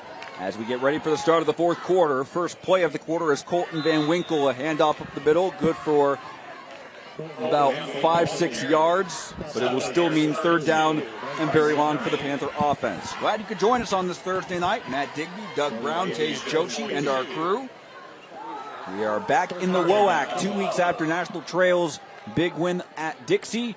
We have Preble Shawnee officially 11.5 minutes from moving to 5-1 on the season and continuing the impressive record of home teams playing well on Thursday Night Lights. 3rd down and long. Flory with the QB keeper end around, and he's found a hole enough for a 1st down inside the 40. One man to beat, and he is eventually going to be taken out of bounds around the 30-yard line. A great fake by Logan Flory, calling his own number. However, there is a flag on the play. Well, I don't see it, though. Where's it at? Oh, there it is over on the far side. That could have been at the end of the play, though. Face mask. Defense number 6. 5 yards. Play results in a 1st down. So that's added to the run, so that's another 5 yards. So that will help Tri-County North as they try to trim the deficit. Again, we are in because the gap right now is 41 points, we are in that 30-point rule where it's a running clock unless Tri-County North can get the deficit back to under 30 points, which they would need at this point 2 touchdowns to do so. They're knocking on the door for this one. But on 1st down, they're just outside the 25-yard line. A handoff up the middle for very little, if any, gain is Colton Van Winkle. He again had significant carries in the first quarter. Got several 1st downs for the Panthers on that opening drive. But the Arrows defense was able to figure that out. Tri-County North has had to adjust. It took a while, but Logan Flory coming into his own as a quarterback. 2nd and 10 from the 26. Tri-County North has not been in the red zone yet today. Their lone touchdowns, a 39-yard pass and then a 78-yard kickoff return. Flory keeps at the very last second, forced to scramble to his left, trying to buy some time, and eventually he's going to be tackled from behind by number 75. You don't have a 75 on there. So 3rd down and long coming up after a short loss on the play back to the 27. You see Flory doing, again, very well to buy time, not quite giving up on the play, but eventually he does run out of time and is stopped for a loss. And there was no North players around him. Well, they were all on the right side. They were able to block all the players and buy Flory time to run left. But in that situation where you have to improvise, you can only do so much. Right. They only lost one. Under 9 minutes to play in regulation, 3rd down and 11. And Flory again with the keeper. It's going to be a gain of about 2, maybe 3, but it will still be 4th down and fairly long. Does Trey Smither go for it, do you think, Doug? Definitely. This is 4 down territory. They may be tired, and they may be down right now. Those kids got to pick themselves up and get back into this thing. I mean, they could be, of course, you only had 2 seniors. These kids could come back next year, of course, and be a good team again. They were 4-5 last year, or 4-6, something like that. 4-6, and they were in playoff contention right until the very last game of the season. Flory on 4th down, a keeper, option out to Aiden Ritchie, but he's been in the backfield by Dylan Campbell for a turnover on downs. That's the first turnover on downs we've had today, and Preble Shawnee will take over possession when we return. Under 8 minutes to go, Preble Shawnee with a 54-13 lead on Thursday Night Lights, presented by your Cincinnati area Toyota dealers.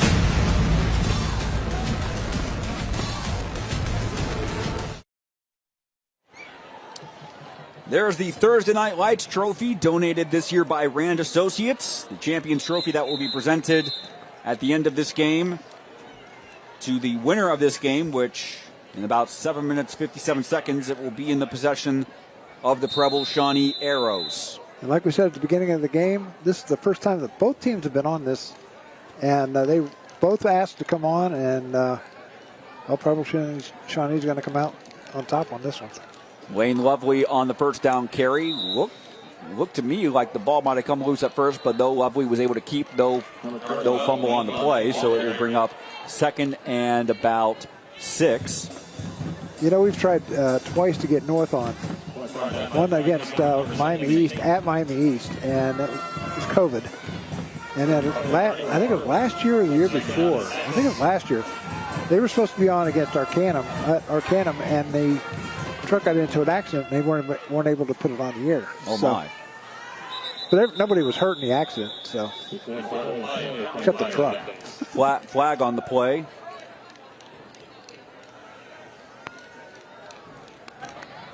Dead ball. Ball start offense, number 4.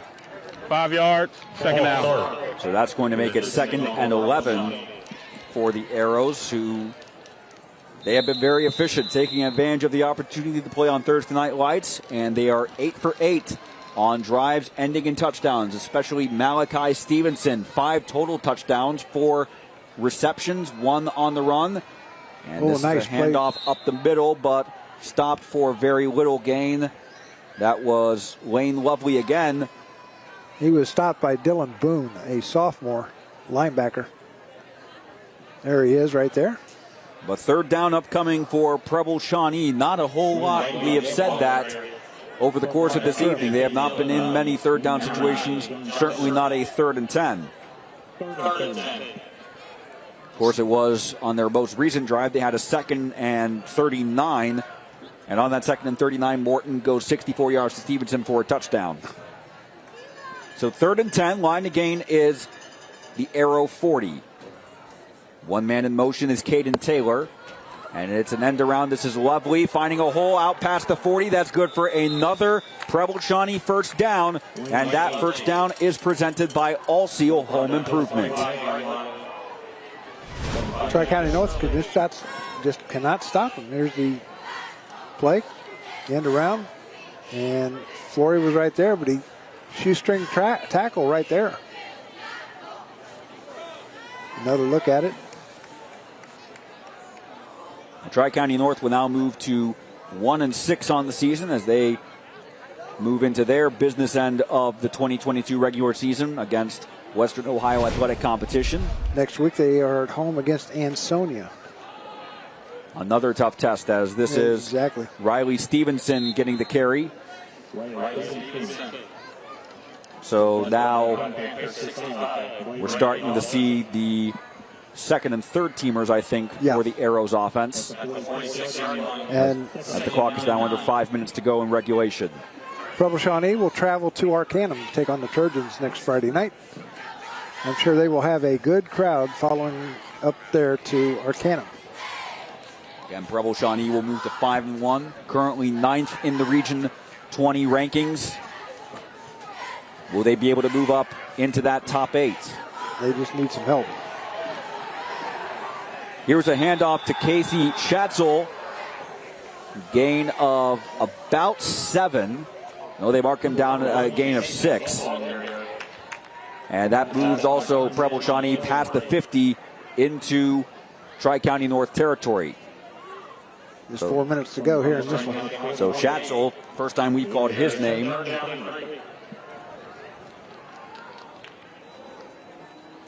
Brody Morton still in at quarterback and he's only a freshman.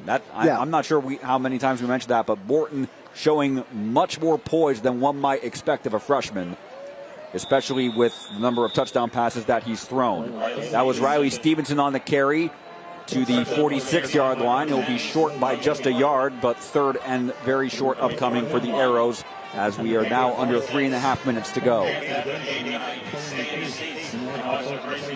they're going to have the presentation of the trophy right afterwards. Yoshi will be out on the field to hand it to the Preble Shawnee Arrows, and you can bet that thing is going right into probably the AD's office for a while. Dave Maddox and the Arrows ready to hoist that trophy. And Dane Sadowski will take it away from him. After a very efficient performance on both sides of the ball tonight. A carry up the middle will result in another Preble Shawnee first down to the 41-yard line, brought to you by Allseal Home Improvement. That was Noah Earls on the carry, the sophomore. I think that was the first fourth down for them, wasn't it? That was a fourth down? I thought it was a 3rd and 1. Fourth down. They had a fourth down on the marker over there. So I think that was the first fourth down play. But, you know, the Panthers, they've got a lot to work on, but 2 seniors, they got a lot of potential. A lot of talent coming back. Yeah. And if they can get a few more kids out of the school. Morton with the handoff to Earls again. Almost lost his balance, and he will be stopped for a short gain by Colton Van Winkle. So look to have a run of maybe 3 or 4 yards, but because he lost his balance, the dew and the moisture on the field, limiting the gain to only 2 yards as we are now under 2 minutes to play in regulation. Bennett Woodyard is looks like he's got a little bit of a cramp he got on that play. And Woodyard, there's been a lot of Woodyards come through this Tri-County North program too, with football, basketball, baseball. On 2nd and long, handoff to Earls, who again losing his balance, or not quite able to keep his balance because of the moisture on the field. It is a true grass field. Coach likes that. Coach likes the grass fields. I presume Beaver Creek and Miamisburg will not have that problem next week when they play on the turf. No. And talking to Natalie, there might be a little moisture coming out of the sky. There might be, yes. Because we've had seven great weeks of we've been weather. Very spoiled. Very, very spoiled with beautiful weather. I don't think. I know. Of course, you got Ian coming this way, and who knows when it's going to get here. Well, certainly wherever for those of you watching on Facebook or online, if you're in Florida or in the Southeast, we hope you are doing what you need to do to stay safe.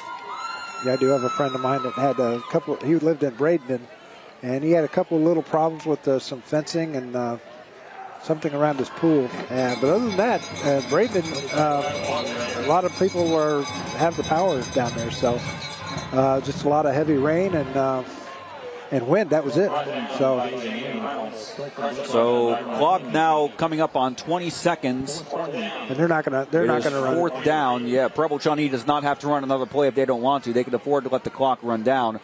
It looks like on the far sideline, Tri-County North is already lining up for the post-game handshakes.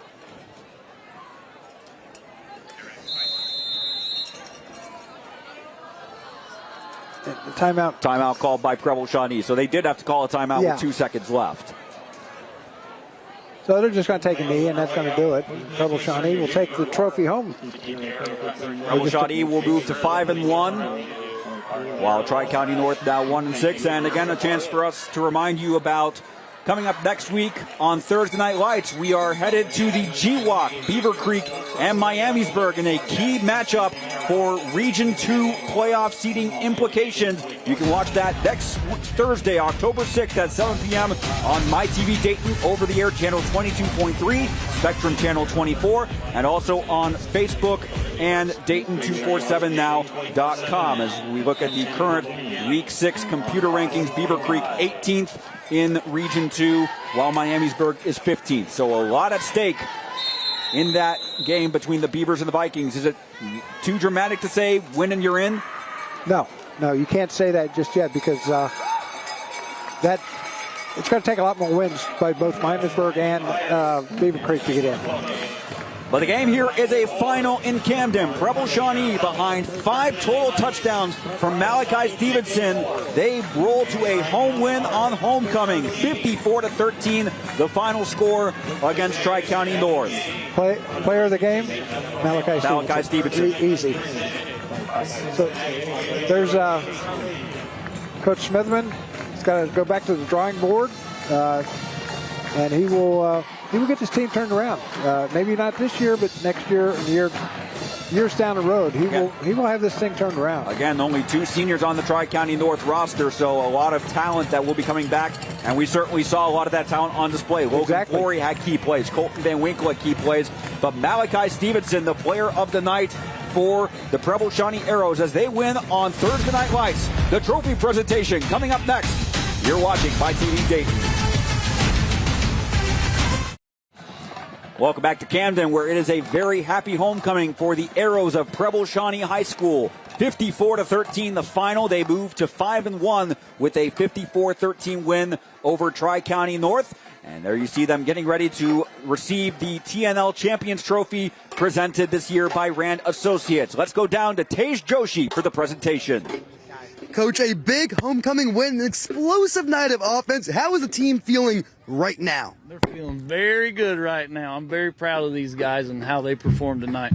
You say you're proud of the team, and I know you're especially proud of this guy right here. What an explosion on offense. What do you have to say about his performance tonight? Unbelievable. He played his heart out tonight and did a great job.